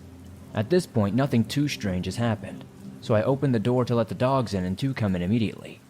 Charlie, the dog who had had the accident, stays out near the perimeter of the electric fence, barking into the dark. I close the door and go into the bathroom to clean myself up. I take off my clothes, shower, and then took the clothes that were old and dirty and set them right outside by the back door. When I do this, my 3rd dog comes back inside quickly. Still at this point, nothing is wrong or out of order. I take a towel to a few spots around the house to get all the fecal matter. I decide to throw out the towel along with my pajamas, so I take the towel and clothes and head toward the bins at the back door. I grab the stuff I'm throwing out in a small basket and head towards the trash bin. Yes, this is where it gets weird. As I walk, I notice it's pitch black outside, and no light from inside is shining out since I had been asleep. As soon as I consider how dark it is, I hear whistling. As soon as I hear the whistle, I hear Charlie inside the house barking and losing his mind. I stop to think what it is. A bird maybe? But it's not. The whistle goes up and down in pitch with fluidity and stops at certain angles. There is no rhyme or pattern to it. I stopped walking as soon as I heard the whistle. As I said before, I don't believe in monsters or demons or anything like that. I do think there are undoubtedly sick human beings, though. I listened for another 5 seconds, maybe before dropping the basket and briskly walking back inside, locking the door for good measure. That night I slept with my shotgun in my bed and all of my dogs close. I still to this day have no idea what made those whistling noises and what was causing my dogs to freak out, as on any normal night they would never act this way and feel like they run this whole area. If anybody has any ideas in the comments down below, please let me know. As far as I know, there's something or someone strange in the Appalachian woods.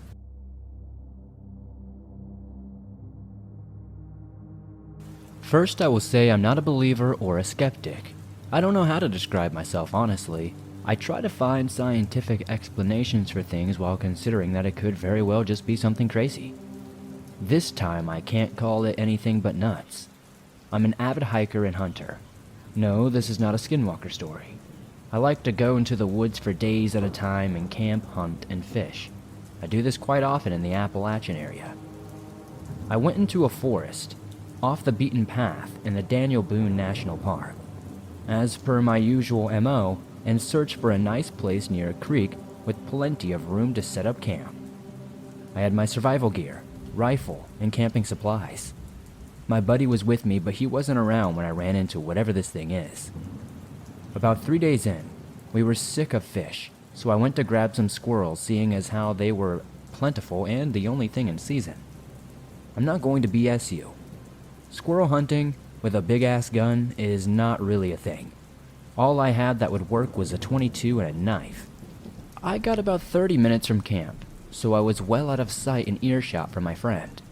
I get to a nice, wooded area and stop on a stump. The first sign something was up is that there were no sounds around me. No squirrels, no birds, nothing. The second sign was the sky darkening. A big storm blew in out of nowhere, very quickly. If you live in Kentucky, you know the one. The big lightning storm from a week or two back. This was my cue to F off. I started the trek to camp. I was making good time when I saw whatever it was. It was crawling low to the ground about 100 yards ahead of me.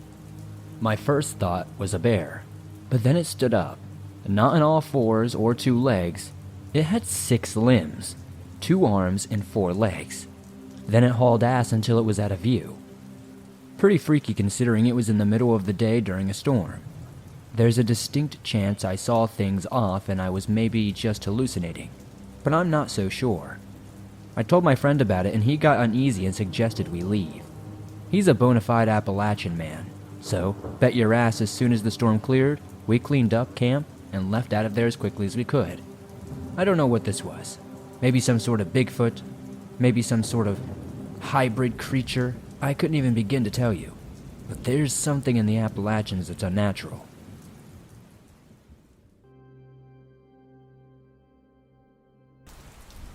Late 90s Tennessee Creepy Story by Toadstool Dickens.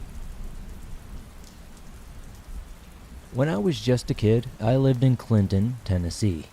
Both my parents worked full-time, so I was often sent to stay with my grandparents, who had a plot of land near, but not right in, Mossheim, near Greenville. They had been in East Tennessee and that area for many years. They had been established at their home for some decades before this story and remained there a reasonable time after. Recently, I had a reason to return to the area in Tennessee, after spending most of my adult life in Minnesota. Being in and around the site, driving the same roads made me reminisce about my lazy summer days at my grandparents', learning to shoot on the same .22 my grandpa had taught my mom, feeding fish at her neighbor's stocked pond, or spotting deer and bear with binoculars from the back porch. When I relayed this info that I'd be visiting the area to my mother, she told me about a time I scared my grandpa half to death. Allegedly, I had told everybody I was hanging out with Bigfoot, and at first I had no idea what she was on about. Then, for some reason it hit me like a bag of bricks. I remembered precisely what happened with startling clarity. The experience of adulthood gives a new kind of context. And unfortunately, I don't think Bigfoot actually makes an appearance in this story. Before we start, here's some information about my grandparents' land. The house was on a small hill, surrounded by a grass lawn. The lawn gave way to a smallish hay field and then to a wood line. Those woods at least were a half-mile thick on either side of the home, and probably went several miles behind it. I hated the hay field because it was pokey to play in, but I liked hanging out in a spasm behind it. To get there, I would walk to the edge of the property, just in the wood line to avoid the hay. While at my grandparents', the only rules were that I stay where I could see the house so that the house could see me. I was to take a whistle with me anywhere I went as well. I didn't take the whistle this time, seeing it as a badge of my regrettably young age. And the best part of the camp was that it was out of sight of my house. I really liked going there because I felt like I was all alone and had some sort of peace. That was the only stretch where it got more profound and deeper than my knees, and thus the only part where I would actually have to swim inside of this creek that would go across. So naturally, I spent much of my time in the water, splashing around, skipping stones, and just being a kid. One day, I was playing in the creek when I noticed someone that shouldn't be there. It was a man, a stranger if you will, at the bank watching me. He had long hair, a beard, pale skin so dirty it was stained. I could tell his age and thought that he was probably 50 or 60 at least. I have no better guess now, as he endured long years of hard living, I'm sure. He wore no shorts, no pants, only a wrap of dirty cloth around his waist. I thought of it as like how Moses would dress in the Bible or something, thanks to some of those illustrated Bible stories I grew up seeing. Around his neck, there were multiple necklaces made from knotted tatters of cloth, fiber, and string. In those knots were various pieces of detritus, primarily bones, but some flowers and bits of dark glass, I think. When I first saw him there by the creek, I was kind of terrified. No one had ever stumbled into the secret camp that I had. He was frozen. The man, however, was smiling, this weird smirk. He gestured from his squat with an outstretched arm, fingers down in a "don't stop for me" type of wave, telling me to go back to what I was doing. I didn't react at first, being startled and reeling from this whole thing. Then, he splashed at me, still smiling. He did it again, and I eventually splashed back, and soon it was like we were playing. We both threw water at each other for just a few minutes. He jumped into the creek and stomped around with me, laughing all the while. He threw rocks into the water and so did I. I pushed him and he pushed me back. We carried on for some minutes until my grandma called for me. With her voice, a switch had turned off. The man stopped in his tracks, gaze fixed back towards the house. Then as my grandma kept hollering, he looked at me. He crept back to his side of the creek, barely disturbing the water, then slid into the bush, completely silent the whole time. He was holding my gaze. Once he was out of sight, I waited in the water until my grandma found me. She wanted to know if I was alone. I said no, and she became agitated, asking who was with me while looking around. I didn't answer. I really didn't know how to. Seeing no one, she pulled me back to the house without any more words, gripped like iron the whole time. At home, the real inquisition began. I didn't really have new words. The event and this reaction overwhelmed my ability to really explain. Such silence further irked my grandma, and I was swiftly placed in a corner, held without bail, awaiting patriarchal judgment. Around an hour later, my grandpa came home from work. He was told about my churlishness and was ready to set into me again when I started talking. I told him about the man, hairy and old, dressed like Moses, about how we played, and then he disappeared when Grandma started hollering. I remember they digested this briefly before sending me to my room. I was happy to go and be in a more comfortable area, but Grandpa didn't yell like he normally did when I was misbehaving. I knew something had to be off. Later, I was brought out for dinner. I ate in the kitchen with Grandma, but Grandpa called me to the back porch. He was on the swinging bench, looking over the hay field turned red by the setting sun. He had kicked off his boots and then put them next to his shotgun. I knew it was odd for him to have the gun out of the closet. Previously, we had only used it to shoot bottles, and some I would throw into the air like clay pigeons.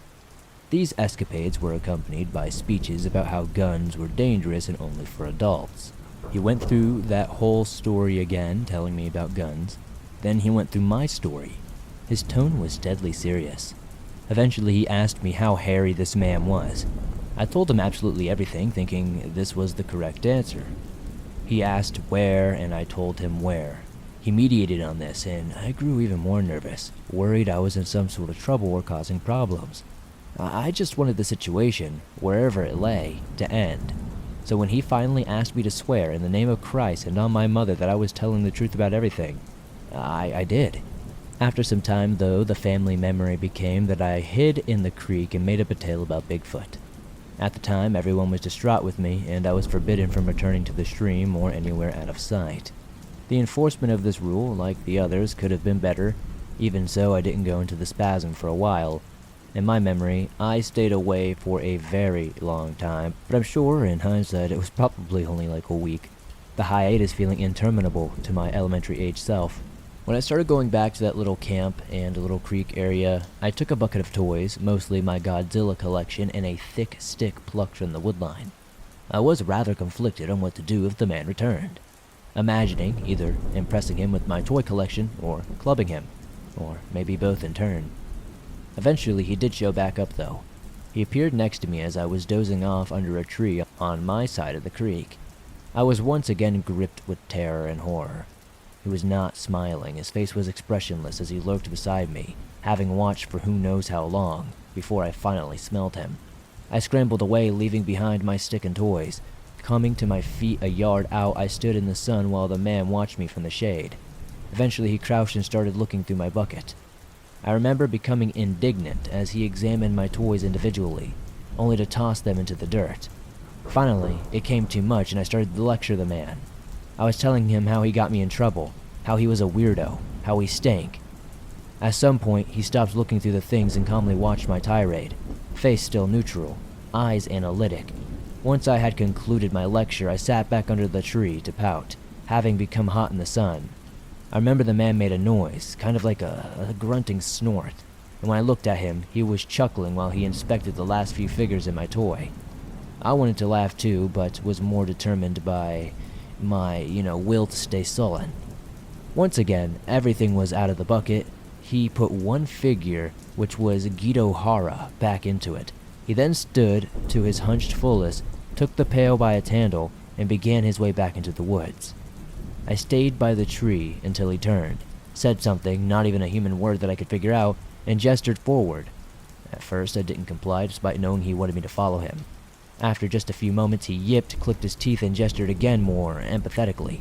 With this further prompt, I did get up and eventually come along, the man making approving noises and putting out his smile again. We went into the woods. The man led, but he was naturally quicker and quieter, making it hard to keep up. Eventually he would stop when he lost me, knocking on trees and sticks and whistling arithmetically so I could find him in the vegetation. He never returned for me, often to guide me forward with noises. I became lost, having only a vague sense of my grandparents' place behind me. After some time, maybe 15 minutes, we came to a bald area. It was almost kind of like a field, but not quite. It looked like the grass had been scorched. The man had me wait there, indicated by patting the ground, before going to the tree line alone. He returned from a different direction, pulling a sled. It was made from a self-discarded plastic drum line with a small pelt and smooth bark. On the back half, there rested a fly-covered carcass of squirrels, possums, and other critters savaged into anonymity. On the pulling end, woven pouches were tied into place by the same electric cordage that the man had used to make his necklaces.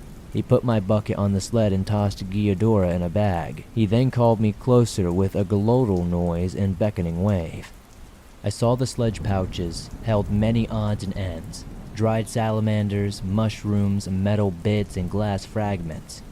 From one, the man pulled a square made from bound-together sticks just big enough to slip over my wrist. From another, he pulled a piece of fool's gold and a small shard of geode crusted with a bit of purple crystal. These he handed me with an air of business and a few more utterings of nonsense. He then patted the ground for me to sit down again. I did so without much bewilderment, understanding we had traded the same as exchanging Pokemon cards at recess. I did not miss Gyodora much anyway, as he was a bad guy. The bucket was a loss, in retrospect.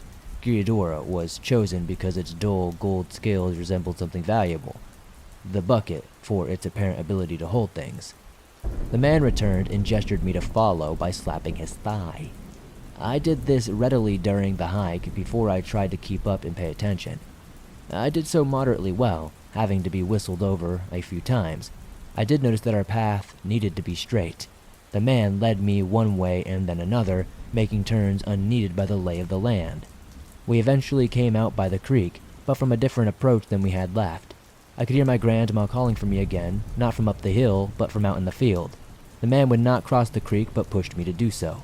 I did, but I did not go to my grandma. Instead, I crept back up to the house around the opposite side. There I laid in the shrubs by our front door pretending to be asleep. I swore I had been there the entire time. When I was sent back to my room, I placed my fool's gold, crystal, and charm on my bedside table for safekeeping. The next day I returned to the creek to pick up my toys. The man was not there.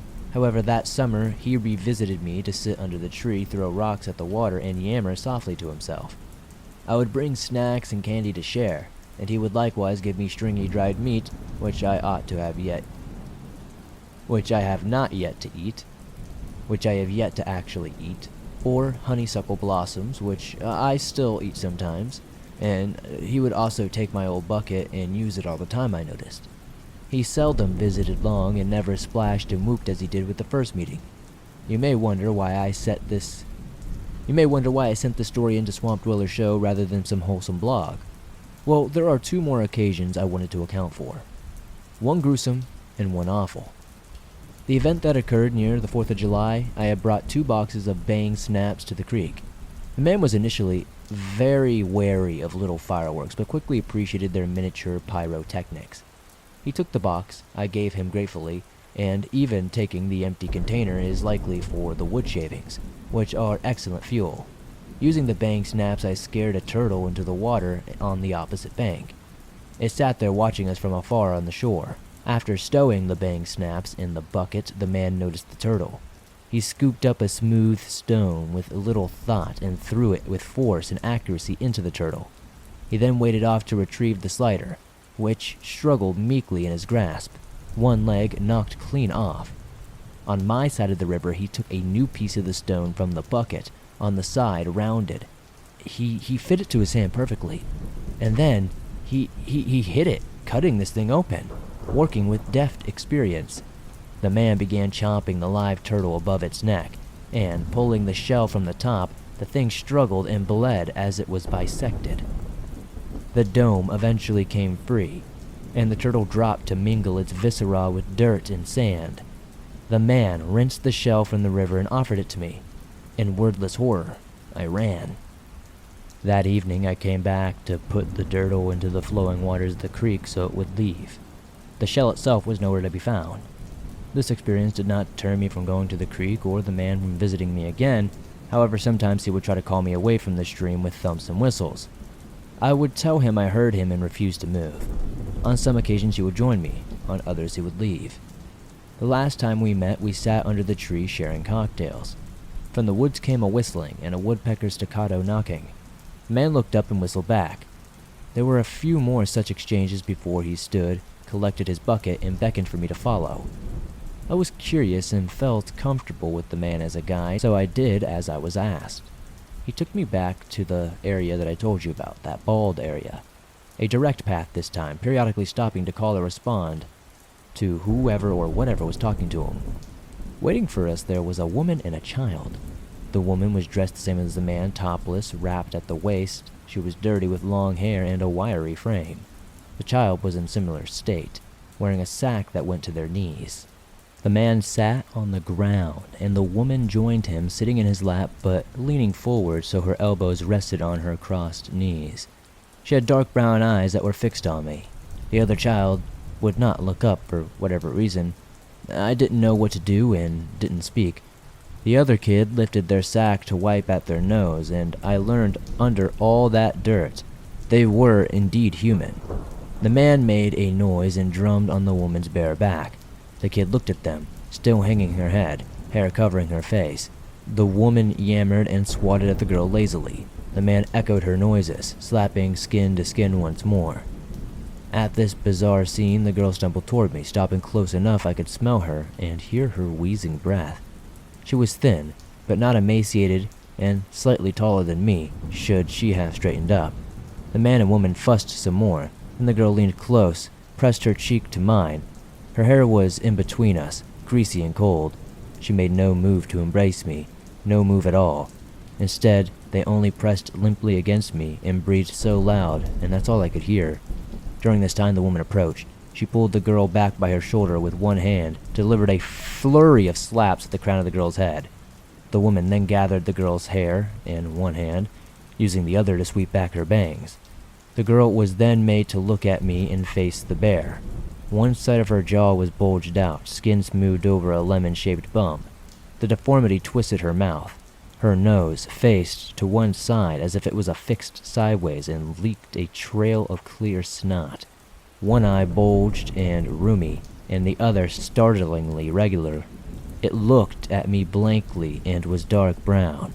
Finally, the woman shook the girl's head, spat off to the side, then cooed like a dove as she smiled at me. At this point, I fled. There was a commotion behind me. I think the girl was pushed to the ground. I did not look back, and they did not pursue. My flight ended at my grandparents' house, and my absence went unnoticed. I chose not to tell anyone what happened, wanting to forget and avoid getting in trouble and not knowing what to think about the girl, the couple, or what was intended for me. Instead, I spent that August inside whenever I visited my grandparents. I honestly begged not to be taken there, claiming it was boring and lonely. Sometimes, when I sat on the porch or went from the car to the house, I'd catch a snippet of birds calling on the wind or the distant tapping of wood and hurry inside. My grandma could tell something was wrong and tried to entertain me in town. My grandpa cared in his own way, involving me in his errands as he had never before, but eventually school started, classes and friends eased me from the thoughts of the dirty man or the people in the clearing. Time did the rest, of course. Now that all of the people in the clearing were of a family, but their features, white skin, brown eyes, and brown hair, are standard enough that they all could have been unrelated. But I'm pretty sure they lived together. They knew each other's signs and signals. They used their own words and language. I know that the Smokies are full of tales of feral people, wild men, and superstition. I also know that they are full of people living in unlikely ways and in unlikely places. And those real people call others kin. And that through the chain of human connection, even a hermit living in a rundown shack is somebody. So, I am asking if anybody that ever hear this story have any idea what I could have encountered, who I encountered, or why, please let me know in the comments.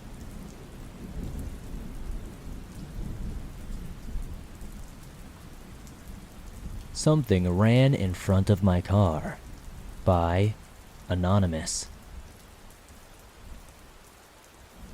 It was a warm summer night, and I was driving home from a late-night dinner party with some friends of mine. I had taken a shortcut through a rural area to avoid traffic on the main highway. As I drove down this empty road surrounded by nothing but darkness and trees, I felt a sense of unease creeping up on me. I couldn't really put my finger on it, but I just felt like something bad was going to happen. And suddenly, as quickly as that thought came, something darted across the road in front of my car. It was so quick that I barely had time to react. I slammed on the brakes and swerved to avoid hitting it, but I didn't get a good look at whatever it was. My heart was absolutely racing. I got out of the car to see if there was any damage, and as I looked around, I honestly couldn't see anything out of the ordinary. It was just a quiet, deserted road in the middle of nowhere. I really did try to shake it off, thinking it was probably just a deer or some other various animal out in the sticks that ran out in front of me. I got back in my car and continued my way for some time, but the feeling of unease continued to linger. It never really went away. It was as if something was watching me from the shadows, waiting for me just to let my guard down so it could take me out. I drove further down the road. I began noticing that the trees on either side were getting denser and darker. It honestly felt as if the forest was like closing in on me, like walls slowly moving toward me. I began to feel as if I was trapped, with no way out, a caged animal. Suddenly, something jumped out on the hood of my car. It was a figure, dark and twisted, with eyes that glowed in the darkness. It let out a blood-curdling scream that echoed through the forest. I was absolutely paralyzed with fear, unable to move or even take a breath. The creature continued to scream and pound on the hood of my car, as if trying to break through the windshield and get to me. But then, as suddenly as it appeared, the creature vanished. It ran off into the woods as if something had startled it. I was left alone in the dark, deserted road, heart pounding in my chest. After just a few seconds, I took this opportunity to floor it and fly out of there like a bat out of hell. I eventually and finally made it home, still shaken from the encounter. I didn't want to tell anyone what had happened. thinking they would just dismiss it as a hallucination or a trick of the mind. But the next day, as I was reading the local newspaper, I saw something that made my blood run cold. The front page article was about a string of disappearances in the area, with witnesses claiming to have seen a dark figure lurking in the shadows before the victims vanished without a trace. It was then that I realized that I had encountered something incredibly different on that lonely road.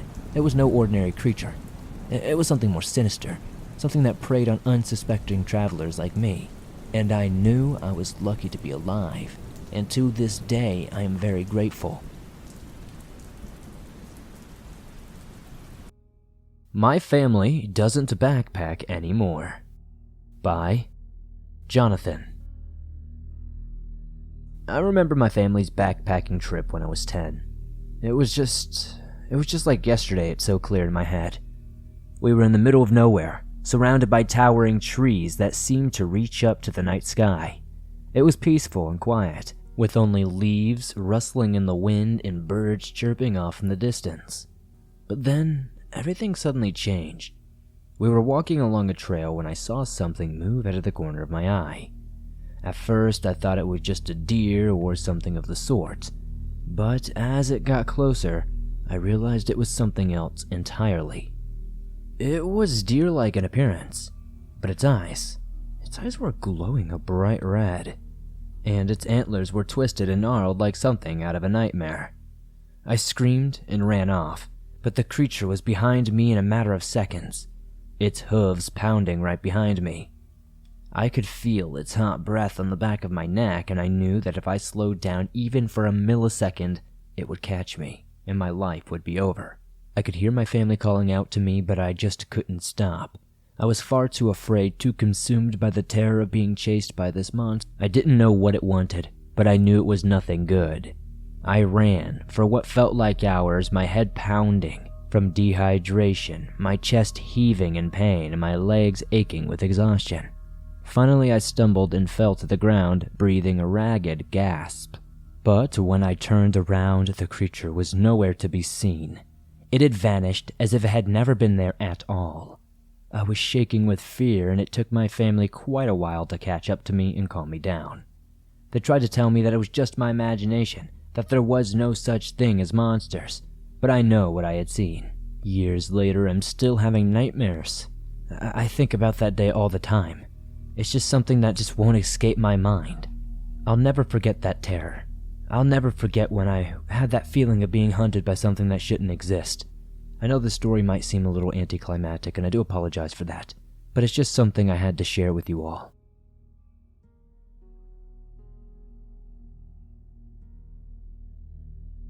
Outdoor Adventures Can Be Deadly by Aiden Chaos. I had always been a pretty avid adventurer, honestly, and spent most of my trips solo. So, I jumped when my friend invited me on a group backpacking trip through the Canadian wilderness. We were both experienced hikers and had all the gear we needed to survive a few days in the great outdoors. But as soon as we set foot on the trail, I knew something was off. The air just felt heavy, and the trees seemed to loom over us like sentinels, watching over our every move. We hiked for hours, making our way deeper and deeper into the wilderness. After some time, the sun began to set, and we decided to set up camp for the night where we were. We built a fire and cooked some food we brought along, chatting and laughing as we watched the stars emerge. It truly was a serene and beautiful sight. But unfortunately, as the night wore on, things started to get more strange. We heard noises off in the distance. At first, I really tried to play it off as animals. It did sound like something was just moving through the underbrush, and that could literally be anything. We tried to think it off as a bear or some other wild animal, like I said, but as we listened closer, the sounds were more than just strange. They were otherworldly. Then we saw it.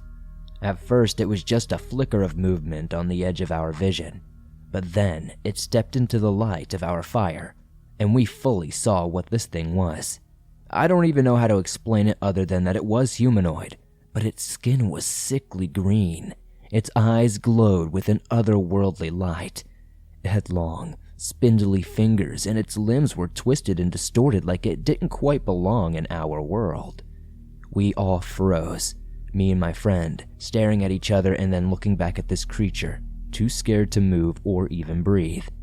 The creature just stood there, watching us with these glowing eyes. They were ethereal, its head cocked to the side as if studying us, and then it was gone, vanishing into the darkness as it had never been there. It's something that I don't know how we explain. It just faded from existence, slowly but surely, as if you were watching a movie or some sort of really bad cheesy effect on some sort of sci-fi scene or something. I really don't know how to put it into words. It was just there, and then it simply dissolved. We spent the rest of the night huddled together, too afraid to sleep or even speak. We knew we had encountered something unworldly that didn't belong here. The following day, we packed our gear, hiked back to civilization as quickly as possible, and we never really spoke of that night again. But I'll never forget the terror I felt when I realized we were not alone in the wilderness, and to this day, I don't know how to explain how something can simply fade out of existence. I know we were tired, but we didn't do drugs and we didn't drink. If anybody has any idea what we encountered, please let me know in the comments. There's a Reason People Stay on the Trail by Anonymous. I remember the backpacking trip my friends and I took in rural Virginia like it was yesterday. It was supposed to be a fun weekend getaway, a chance to explore the great outdoors and escape the city life's hustle and bustle. We set off into the wilderness early on a Saturday morning, our backpacks filled with all the essentials we need for the weekend. The trail wound through all of this forest, and the trees were tall and imposing on either side of us. And at first it was all sunshine and smiles, with us joking and laughing as we hiked. But then we started to notice that something wasn't quite right. It started with small things like how the birds stopped singing and the leaves rustled when there was no wind. But then it escalated. We heard strange noises in the woods, like something was following us. We tried to brush it off, telling ourselves it was just our imaginations, but we couldn't shake the feeling that we were being watched by something or someone. As the day wore on, the forest grew darker and more foreboding. We started to feel lost even though we were following the trail. Again, we could not shake this feeling that something was watching us from the trees, that some unseen force was following us. That night, we camped in a clearing near a small stream. We built a fire and cooked some food up, chatting and laughing as we watched the stars emerge. But as the night wore on, things started to get, strange, to say the least. Again, in the distance, we began to hear noises and feeling like somebody was watching us. And after a couple of minutes of us sitting there in silence trying to figure out if it was an animal or some sort of person, something started moving through the underbrush. You know, at first, we really did try to play it off as some sort of raccoon or possum. You know, we've had this scare a couple of times on our own when we did our solo hikes and camping trips, and even with family trips, you always have these moments. But we knew that something was wrong when we started seeing eye shine. But the reason why we felt it was wrong was because this eye shine was like 7 feet in the air. Now, I can't be certain. It could have been 5 feet, it could have even been 6 feet. But it was taller than me, and I'm 5'6", so I had to at least assume it was 7 feet tall, and it looked like it was in the air and not hanging off a tree or anything. So we began to get even more freaked out, because it seemed like this thing was taking slow steps, coming closer to us in a deliberate manner. It was at this point that we knew our minds were not playing tricks with us, and that we had to do something to either get this thing away from us or get ourselves away from it. Now, obviously, if this is some sort of natural creature, this is its home and it would be wrong of us to do anything to harm it, right? Well, that's the mindset we had until this thing started growling and roaring ferociously. It sounded like there were 10 dogs at once growling when this thing let out whatever was coming out of its maw. At this point, it began taking deliberate steps, very loud ones, towards us, no longer trying to hide its intention. At this point, we both began to yell, scream, and try to make ourselves look bigger like we had heard you were supposed to do with bears and other predators. Now, I can't tell you if this actually worked, but by the grace of God, and somehow we got super lucky, a deer actually ran through our sight, plowing through everything, jumped over a bush, and began taking off down the hill. And I guess it must have either scared or got the attention of whatever was trying to attack us, because I believe it actually started chasing the deer. So by a stroke of just good luck, an unfortunate bad stroke of luck for that deer, we were saved by it running by and becoming this thing's meal ticket. We decided just to stay until morning because it was too dark, and we were very lucky that nothing ever came back and messed with us. We slept in intervals and made sure we protect the campsite with the only little protection we had, which were our pocket knives and bear spray. Ultimately, once the morning came, we got out of there very quickly, and now we have a pretty cool story to share. But again, there's a reason people stay on trail and camp at actual campsites. We just hiked, jumped off trail, and camped wherever we felt like it. So I would not recommend that to people who want to be in a more probably safe environment. But out in the wilderness, there is never truly a safe environment.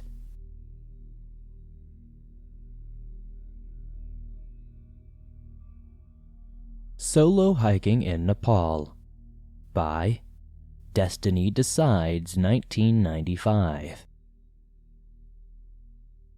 Solo hiking in Nepal had been on my bucket list my entire life. The Himalayas, the fresh air, and the stunning views of the mountain range were calling my name. And so I set out on my adventure, my backpack on my shoulders and my heart full of excitement. I had spent months saving and preparing for this trip, researching the best trails and packing all the necessary gear. Then I planned to hike the Annapurna Circuit, a 128-mile trek that takes hikers through some of the most stunning landscapes in the world. The first few days of my hike were actually terrific. The landscapes were breathtaking. The locals were actually incredibly welcoming and friendly, and I would stop at small villages along the way, chatting with the locals and learning about their way of life. But on the third day, strange things began to happen. It started with that feeling of unease. I couldn't quite put my finger on it, but something felt off. I didn't know if I was being watched by someone, stalked by someone, or what it was, but there was just something off about the way I felt. There was no one around, and I definitely was looking over my shoulder. Then things began to get even more weird. I started hearing strange noises at night, as if someone or something was walking around my tent. I would peek out, but there would never be anything there, just the quiet forest. Then one night I woke up to find my backpack had been moved from where I had left it. I knew I had left it in a specific spot, but now it was several feet away. It didn't make sense.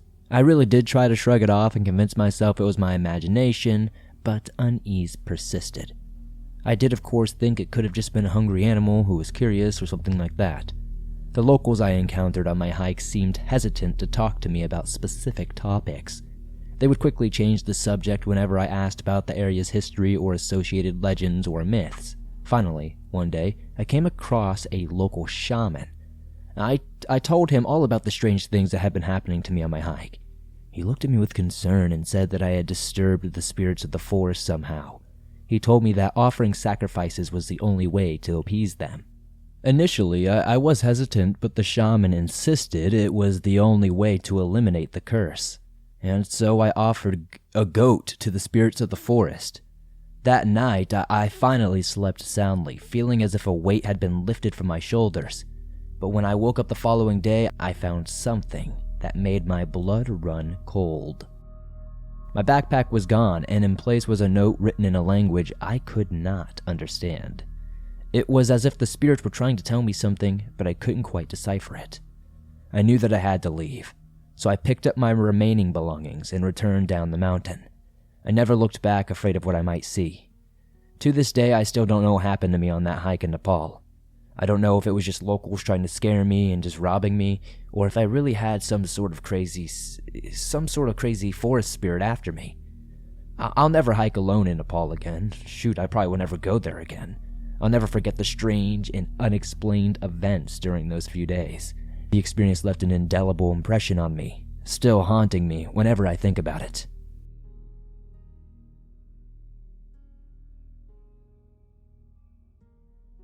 Hostile Fire by Anonymous. On the 23rd of June of the year of 2000, a guest at around 1 o'clock at Childers Palace Backpackers Hostel in Queensland, Australia, found themselves stirring. Bleary-eyed and confused, they were initially annoyed that they could hear some banging sounds coming from the hall outside and wondered who would be inconsiderate enough to make such noise in the middle of the night. But as they sat up in bed, they detected something distinct in the air around them, which might have been comforting if they'd known there were log fireplaces in the hostel. Only, there were no fireplaces, and the smell of burning wood was accompanied by thick black smoke trickling into the room from the crack underneath the doorframe. As the guest threw himself out of bed and shook his girlfriend awake, who was sleeping in the bottom bunk, the realization only hit him as the words passed his lips. Get up, the hostel is on fire." As the pair attempted to escape the building, crawling on their hands and knees to avoid inhaling the deadly black smoke, they pounded on their neighbors' doors to save as many lives as possible. Unfortunately, no fire alarms were blaring to warn the guests that anything was wrong. Guests were only roused from their sleep by the warnings of others, and for some of them, those warnings came far too late. It was later reported that the hostel's owner had installed fire alarms in the building, but they had all been deactivated in the weeks before the fire due to the system malfunctioning, which had caused numerous false alarms. To compensate, the hostel's owner had placed fire notes in the walls of the building which showed the best route to escape, and it was these that allowed surviving guests to navigate their way out of the burning building. But the Palace Backpackers Hostel was 100 years old, two-story timber building, and the fire spread through the old wooden structure with terrifying speed. The guest and his girlfriend fought their way out onto the first-floor balcony, and luckily it was not too high of a jump, so they leaped to safety onto the ground below them, tucking and rolling as they landed to ensure they were not injured in the fall. Finally, they found their feet and looked back at the chaotic scene before them. Those that could not fight their way down to the ground floor exits were forced to leap from the balconies and windows onto the roofs of neighboring buildings. Some were too weak to make the jumps and landed in heaps of broken bones, their screams of pains only adding to the frenzy of the flame and smoke. Around 70 backpackers escaped the hostel that night, with only 10 suffering minor burns. The final escapees only managed to do so by the swift arrival of the local fire department, who raised ladders to the top floors for those trapped by the flames to climb down. However, 15 backpackers from all over the world were not so lucky and perished. Immediately after the fire, residents of the local town of Childers donated food, blankets, and backpacks to the survivors. A picnic bench in front of the building became a shrine to those lost in the fire, with flowers, heartfelt letters from those who survived, and fruit from the local farms. 20 survivors returned a few days later to hold an impromptu memorial service with a local Catholic priest at the shrine. The service was broadcast worldwide and significantly impacted the news media. So much so, Princess Anne of the British royal family visited Childers on the 2nd of July, just a week after the blaze, to offer emotional support to the surviving backpackers and others involved in the disaster. The surviving backpackers were taken to a nearby cultural center with the facilities to accommodate them. Local firefighters subsequently questioned them as to how the blaze could have started. Many survivors told them they had woken up in the chaos and had no idea how the fire had been created.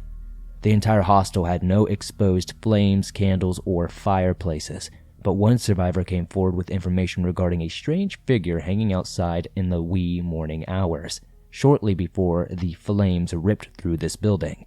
The guest told firefighters how he had woken up just after midnight to use the bathroom when they had seen somebody standing outside by a burning trash can. After noticing they were being watched, the figure extinguished the fire and the guest went back to bed, only to be awakened about an hour later to banging sounds, shouting, and black smoke. The investigation quickly shifted from focusing on an accidental fire to one of deliberate arson, and the police then questioned guests regarding any unusual characters hanging around the hostel. Many of them mentioned an aggressive local fruit picker named Robert Long, who had been involved in a couple of run-ins with his fellow guest and was said to have a general disdain for backpackers and tourists. Investigators also discovered that 38-year-old Long had recently been evicted from the hostel after falling behind on the rent. They had vowed some form of revenge against the owners, although it was assumed that it was just blustering and that he didn't have it in him to actually seek some sort of retribution. Police then publicly announced that they wished to question Robert Long regarding any involvement with the fire and asked the general public to come forward if they knew of his whereabouts. 5 days later, an anonymous caller quickly told authorities that Long was camped in some bushland less than 20 miles from the town where the blaze occurred. Police then drove to the area, searching with a police dog until they found the suspected arsonist campsite. They approached the man, calmly asking if they could ask him a few questions about the nature of the fire and the threats he'd made against the hostel in the previous days. Long denied he was even there on the day of the fire, insisting that he had left the hostel on good terms and that the owners were trying to make some sort of scapegoat out of him. But this contradicted the stories of many of the survivors, and police then told Long he was going to be arrested on suspicion of arson. After hearing this, Long took out a knife and threatened the arresting officers' lives. The police dog that accompanied him then was set on the suspect, but Long slashed at the dog so severely that it retreated from him and collapsed into the dirt. The officers then followed up the dog attack, trying to subdue the knife-wielding arson suspect before he could escape. Unfortunately, one of the officers was stabbed in the chin during the arrest and was extremely lucky that Long didn't find their jugular vein. Then the officer took out their sidearm, took aim, and put a bullet into Long's shoulder to send him crashing to the ground, disarming him of the knife. He then put handcuffs on the wounded suspect, dragged him to the waiting police car so he could be taken into custody, all while his colleague tried not to bleed out from their stab wound and comforting the injured police dog. Less than 2 years later, in March of 2002, Robert Long was found guilty of 2 charges of murder and arson and then sentenced to life in prison by a jury of his peers. The trial judge said Long should serve at least 20 years in jail for his callous and cruel crime. Although 15 individuals died in the fire, Long had only been charged with the 2 deaths to expedite the whole proceeding and allow other trials to be brought in case of an acquittal. Shockingly enough, and in the face of overwhelming evidence, Long insisted on his innocence and quickly appealed, which was swiftly and thankfully denied. However, in June of this year, Long became eligible for parole, although there has been no news regarding any parole hearings or any subsequent release date being confirmed. As a tribute to those who lost their lives in such a senseless act of premeditated violence, Sydney artist Jasonia Politis was commissioned to paint portraits of those who died in the fire. Jasonia said it was the most technically challenging and emotionally charged portrait I have ever undertaken. Perhaps the artist's greatest challenge was to do the victims' appearance justice, given that all she had were photos of them provided by their families. It was a painstaking process, but Jasonia managed to arrange them in realistic poses while maintaining the precise images from the photos. The background she researched is typical of the Childers area fields and where they would work picking crops. It was a fitting tribute to the poor, unfortunate souls trapped in the Childers Palace Backpackers Hostel on the night it burned down. A horrifying, avoidable tragedy perpetrated by a callous, evil man who took the lives of 15 innocents in a selfish, childish fit of rage.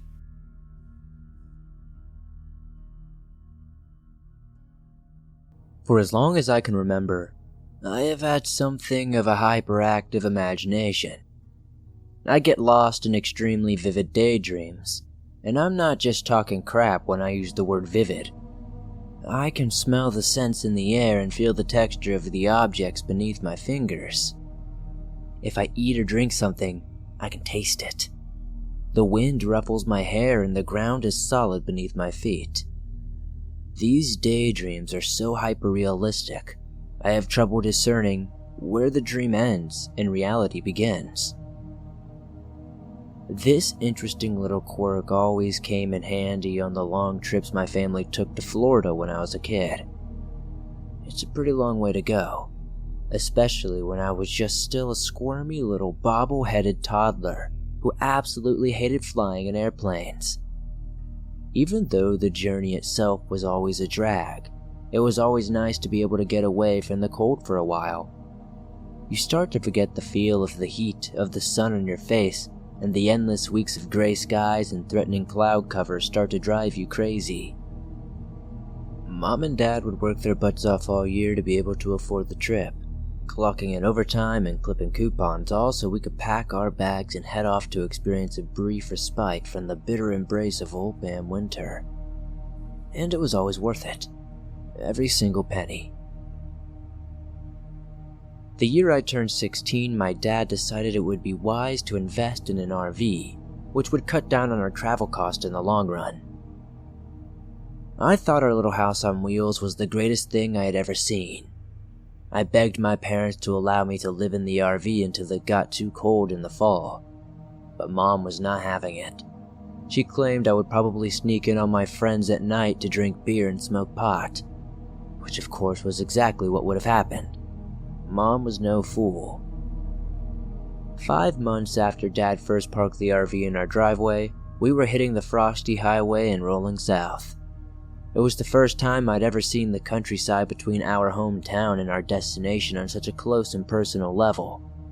And throughout the journey, I was at turns amazed, astounded, and bored to tears.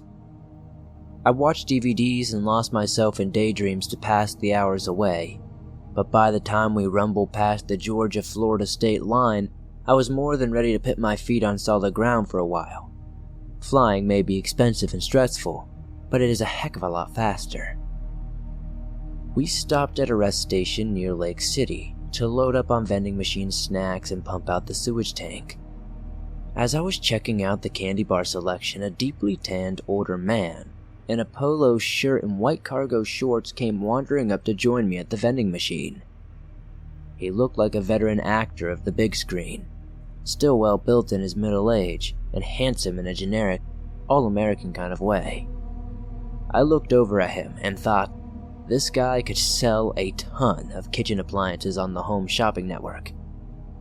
He flashed a pearly white grin and said, "I like those Snickers bars the best. Leave me a couple, would you?" I gave him a dutiful smile in return and started making polite small talk. I learned his name was Devin, and he was some kind of business big shot back in Arizona. I asked if he had come to Florida to do some wheeling and dealing, and my rest stop acquaintance waved the suggestion away with an air of vague annoyance. He said, "Come on now, everyone needs a vacation now and then, and I've been kicking around on this planet for all these years and I've never seen a real, honest-to-goodness swampland. Now, do not get me wrong, the deserts and the plains are pretty damn magnificent, but hell, you gotta get out there and experience new things. You know what I mean? I want to take it all in. I want to sample everything a place like Florida has to offer."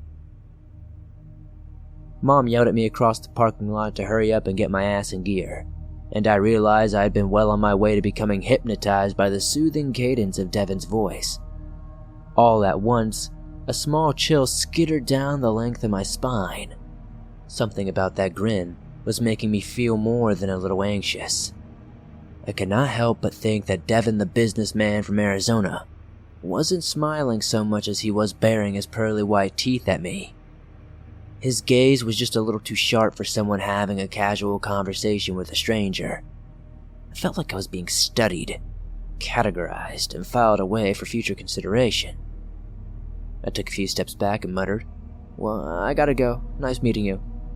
"Pleasure was all mine, son," he called after me, still smiling. I hurried back to the RV with the strangest feeling that I had just had a near miss with disaster. For the rest of the duration of the drive to the campgrounds, I kept scanning every passing vehicle for a figure with an aggressively friendly slash of a smile beneath eyes that never seemed to blink. I did not see him, but I could not shake the notion that Devin from Arizona was following us. We pulled into the campground shortly before noon. Dad backed the RV into our rented lot and sprang into action, humming the theme to the A-Team as he hooked up the water and the electricity, buzzing around in his electric blue clam digger shorts and matching flip-flops like a tacky little tornado. It was the 3rd week of January, but it was a beautiful 71 degrees outside with a clear blue sky. I could smell the ocean in the breeze and the warmth of the sun's rays against my face. It was intoxicating.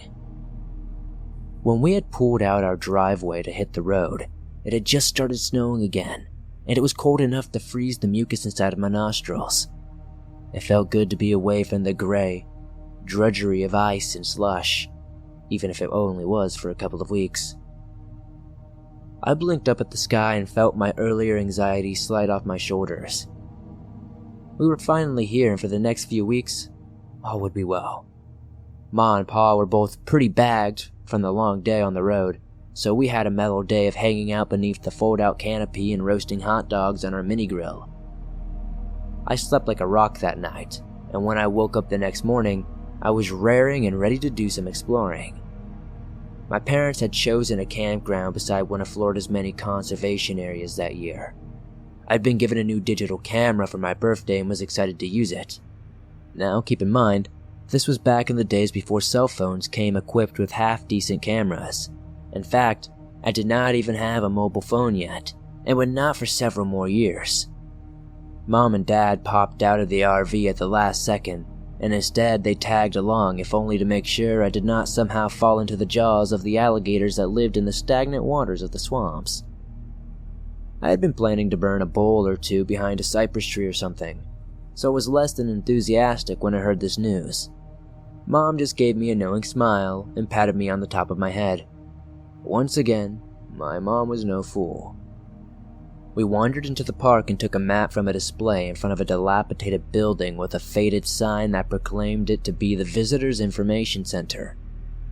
I noticed a tall man leaning on the ledge at the open sliding window, chatting with the Parks and Rec worker inside, and I realized with a nasty start that it was none other than Arizona Devin, the vaguely menacing tourist I had met at the rest stop the day before. He appeared to be flirting with the woman working the information booth, and if the entranced expression on her face was any indication, it appeared to be working. Mom grunted. "Come on, kiddo, let's go get eaten alive in this dirty damn swamp." She hauled me away by the arm, Dad stomping along behind us in his mirrored sunglasses and a ridiculous smear of zinc oxide along the length of his nose. My mom managed to convince him to change out the flip-flops, but he refused her demand to not change into another pair of his cringe-inducing clam diggers. They were banana yellow in color, and they flapped around his shins as he walked, which provided enough hilarity for me to almost forget about the unexpected appearance of Mr. Arizona, with his impeccably combed hair and sparkling slash of a grin. Almost, that is. I looked back over my shoulder just in time to see Devin disappearing through the front door of the building, which was being held open for him by the woman from the information booth. She had an expression of rapturous adoration in her face, as if she were completely enthralled by his presence. The door clunked shut, and I found myself slowing to a halt, staring after them, with a strange lump of dread in my stomach. Dad blundered into me from behind and bellowed, "Watch where you're going, dummy. I'm trying to look at the map here." I scurried away from his irritation and hurried after my mom, who was marching along the trail at a brisk power walker's pace. She snapped, "Hurry up, you two. You both need more exercise. Especially you, Harold. You sit there every night eating those potato chips and watching the TV. And you just look at that gut. You're starting to look pregnant." Dad muttered, "Huh, you're a riot, ain't ya?" and shoved the map in his back pocket. Mom militantly marched us along the trail like a drill instructor, hectoring us to keep up the pace, until we finally rebelled and stopped at a footbridge to take some pictures. The footbridge spanned a watery stretch that deepened as it led out into deeper reaches of the swamp. As I looked down into the dark sheen of the sluggish water below our feet, there was a rolling disturbance on the surface, and I caught a brief glimpse of a thick, scaly tail. I tried to snap a quick picture, but the alligator was already gone, leaving only bubbles and ripples in its wake. Dad whistled and said, "Holy moly, that was a big one. I read they don't really attack people very often, but I sure as hell don't want to get too close to one if I could help it." Mom smirked and made a jab about alligators preferring a low-fat diet, which made Dad clench his teeth and shoot back, "You're right. What am I scared of alligators for when I already live with a goddamn harpy?" They started to bicker at each other, and I interrupted by pointedly clearing my throat and grumbling, "Mom, Dad, can you guys just walk ahead of me or something? Argue somewhere I don't gotta hear it for crying out loud? Mom snapped. Why, so you can smoke some pot? Fine, come on Harold, let your pothead son get his fix or whatever he calls it. Let's go. Dad shot me a dark look and growled, You better not have any dope on you, kid. We drove across state lines. They walked away in a huff, still taking cranky little jabs at each other, and I shook my head as they stomped out of sight. As soon as they were gone, I pulled out my pipe and my bag. Mom was right, of course. I offered my father a silent apology and packed a bowl. The swamp took on an ethereal, dreamlike quality as the THC soaked into my brain. I was still pretty new to smoking pot, and like most beginners, when I got high, I got really high. The smoke hit me like a sack of spongy bricks. Whump. And I was soon blinking out at cypress trees with red eyes and a dopey grin on my face. It struck me that this was an ancient place, fundamentally unchanged for thousands of years. I drifted into a daydream of what life had been for the first human inhabitants.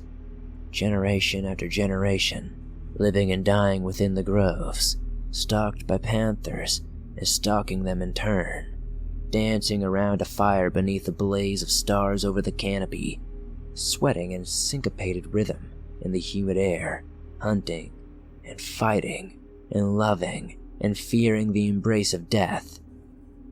A hand suddenly descended on my shoulder, making me screech and jump 6 inches in the air. I whirled around and discovered the lady from the Visitors Information Center standing behind me. She let out a strangely mechanical giggle and said, Whoa, you're a jumpy one, aren't you? I think one of you guys must have dropped this. She handed me a dirty, wrinkled map, the same map my dad stuffed into the back pocket of his hideous shorts earlier in our ill-fated family hike through the park. I took it from her and offered a sheepish apology for littering. She gave me a grin and chirped, Hey, no problem, accidents happen. Where'd your parents go? I knew that she could smell the weed in the air. I tried to put on an air of casual unconcern and said, Oh, they're just up a little way. I trailed off and stared at her with growing unease. There was something about the park lady's grin that was unsettlingly familiar. I gotta get going, I finished and tried to smile back. Thanks for picking up the map for us. See ya. I took maybe 5 steps before I was stopped dead by the sound of Devin's voice booming out from behind me, full of hearty and dark good humor. He said, I peeked into your head, and I saw it too. The natives and fire, the stars in the night sky, all of it. You have got the sight, kid. I knew from the moment I smelled your scent at the rest stop. A lot of people have a touch of the sight, just a touch, but not like you. In another life, you would have made a great medicine man. I slowly turned around with my heart beating hard in my chest. The lady from the information booth was gone, and Devin stood in her place. He held up a red hairband and said, That's all I need. A life. A personal item. And there it is. I will own her face for the rest of my years. Pretty neat trick, huh? I gaped at him, too shocked to speak out loud. Finally, I cleared my throat and squeaked. What are you? I mean, holy crap, how did you do that? Devin tucked the hairband in the breast pocket of his shirt and said, Well, I guess you could call me a witch. A very specific kind of witch. Folks back home would call me a skinwalker. Personally, I don't like that name very much, but it's what they'd call me. I slowly shook my head, my jaw hanging open in shock, and Devin clicked his tongue in disappointment. It's true. No, I would tell you something.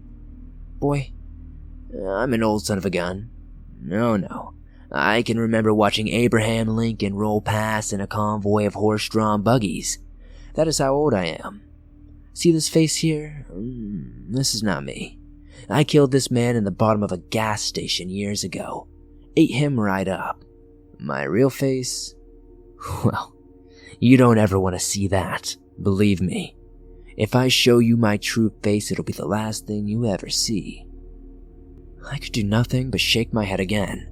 I was struggling to keep myself from fainting dead away from fright. Devin beamed at my fear and shook his head in unison with my mute denial. He exclaimed, Well, you're going to see for yourself, one way or another. Let us get down to business, partner. I'm a businessman, after all. See, I am tired of kicking around the empty old desert all the time. Everyone needs a vacation now and then. Sure, but me, I need something more substantial than that. Call it a leave of absence, if you will. I want to see the world, but it is not nearly so much fun when you're doing it alone. It would be nice to have a travel buddy or two. I could teach you, kid. I could show you how to be like me. I could teach you how to wear different faces. You could live so long it might as well be forever. What do you think of that? My answer was to abruptly whirl around and start running my ass off. I tried to get off the footbridge as quick as possible. The thing behind me snarled. That was a real bad choice, kid. And heavy footsteps pounded on the splintery old boards behind me. I screamed for help, but the air around me became thick and curiously flat. My voice fell dead inches from my lips. Ain't nobody gonna help you, the skinwalker screamed, and in his voice it was so dark and triumphant with hunger, the confident greed of a predator who never fails to secure its prey. I do not know if it was from the extreme stress of the situation at hand, but all at once my mind drifted sideways, and from one footfall to the next I stepped out of reality and into the daydream. The natives were gathered at the other side of the bridge, the ancient one from another time. They looked like they were pissed right off. One of them drew back his bow and uttered a hoarse war cry and let the arrow fly. The stone-tipped projectile whistled past my head and I heard it thunk into my pursuer. It was only a scant moment away from sinking its claws into my back. It let out a jagged screech of surprise and agony. I turned just in time to see a towering, slump-shouldered figure stagger back into a guardrail and flip over to the water below with a tremendous splash. The arrow was protruding from its eye socket. The monstrous thing fought and struggled to the surface. It had time to roar. I'll leave you alive. And then a churning commotion boiled in with eerie speed. Several streaks of boiling water and whipping tails from all directions. The skinwalker opened his cavernous mouth to scream again, and it was yanked underneath with tremendous force.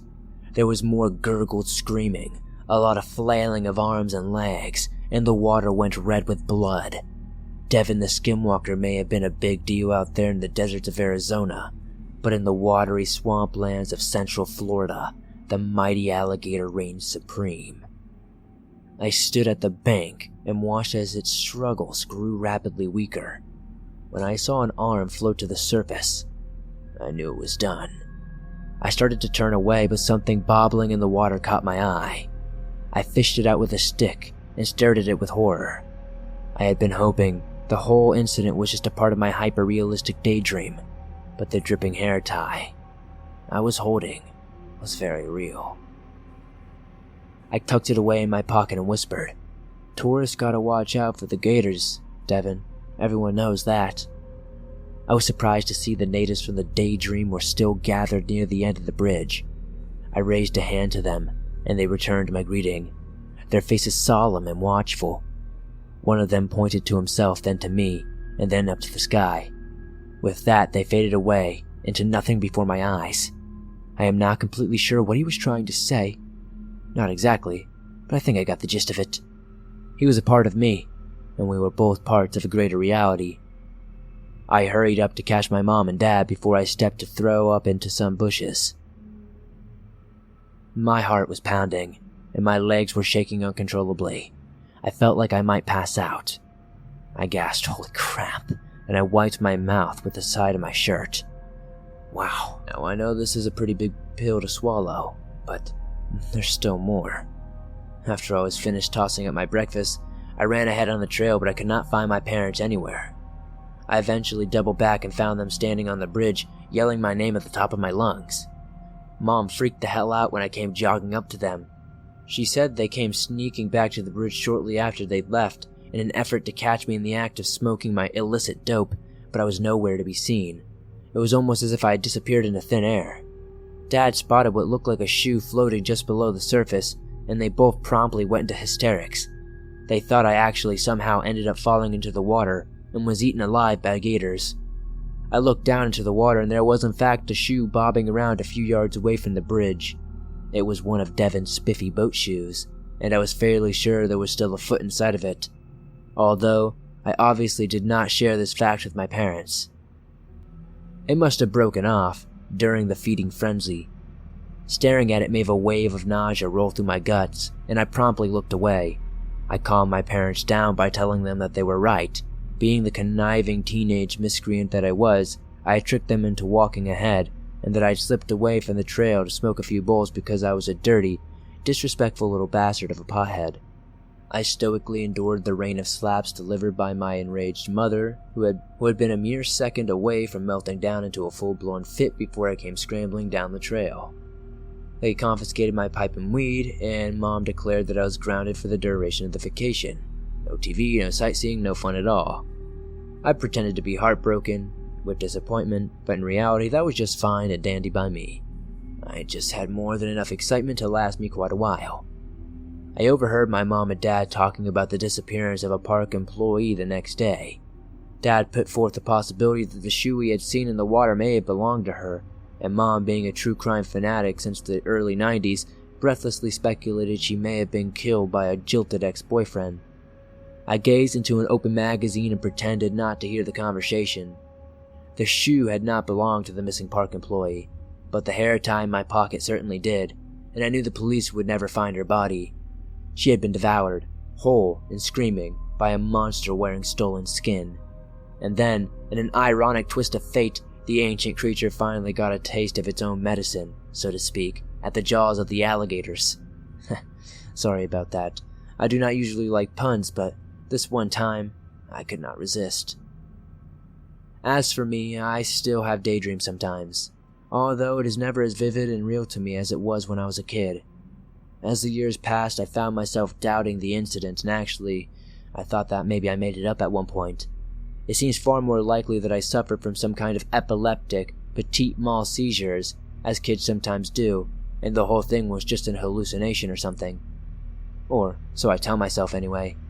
It does not explain the hair tie, nor does it explain the broken arrow shaft floating in the water. I ended up throwing the hair tie out the window as we were heading back home, up the I-95. I didn't want it anymore. Looking at it made me feel weird, and, I don't want to have evidence like that on me. I may have possessed the power of clairvoyance once upon a time, or I may have had a childhood of neurological disorder. I cannot say for sure which one is correct, but I can say this. Even monsters need to go on vacation now and then, and when they do, they should probably stay within their element if they know what I mean, because no matter how big and bad a monster you are, there is always something a whole lot worse.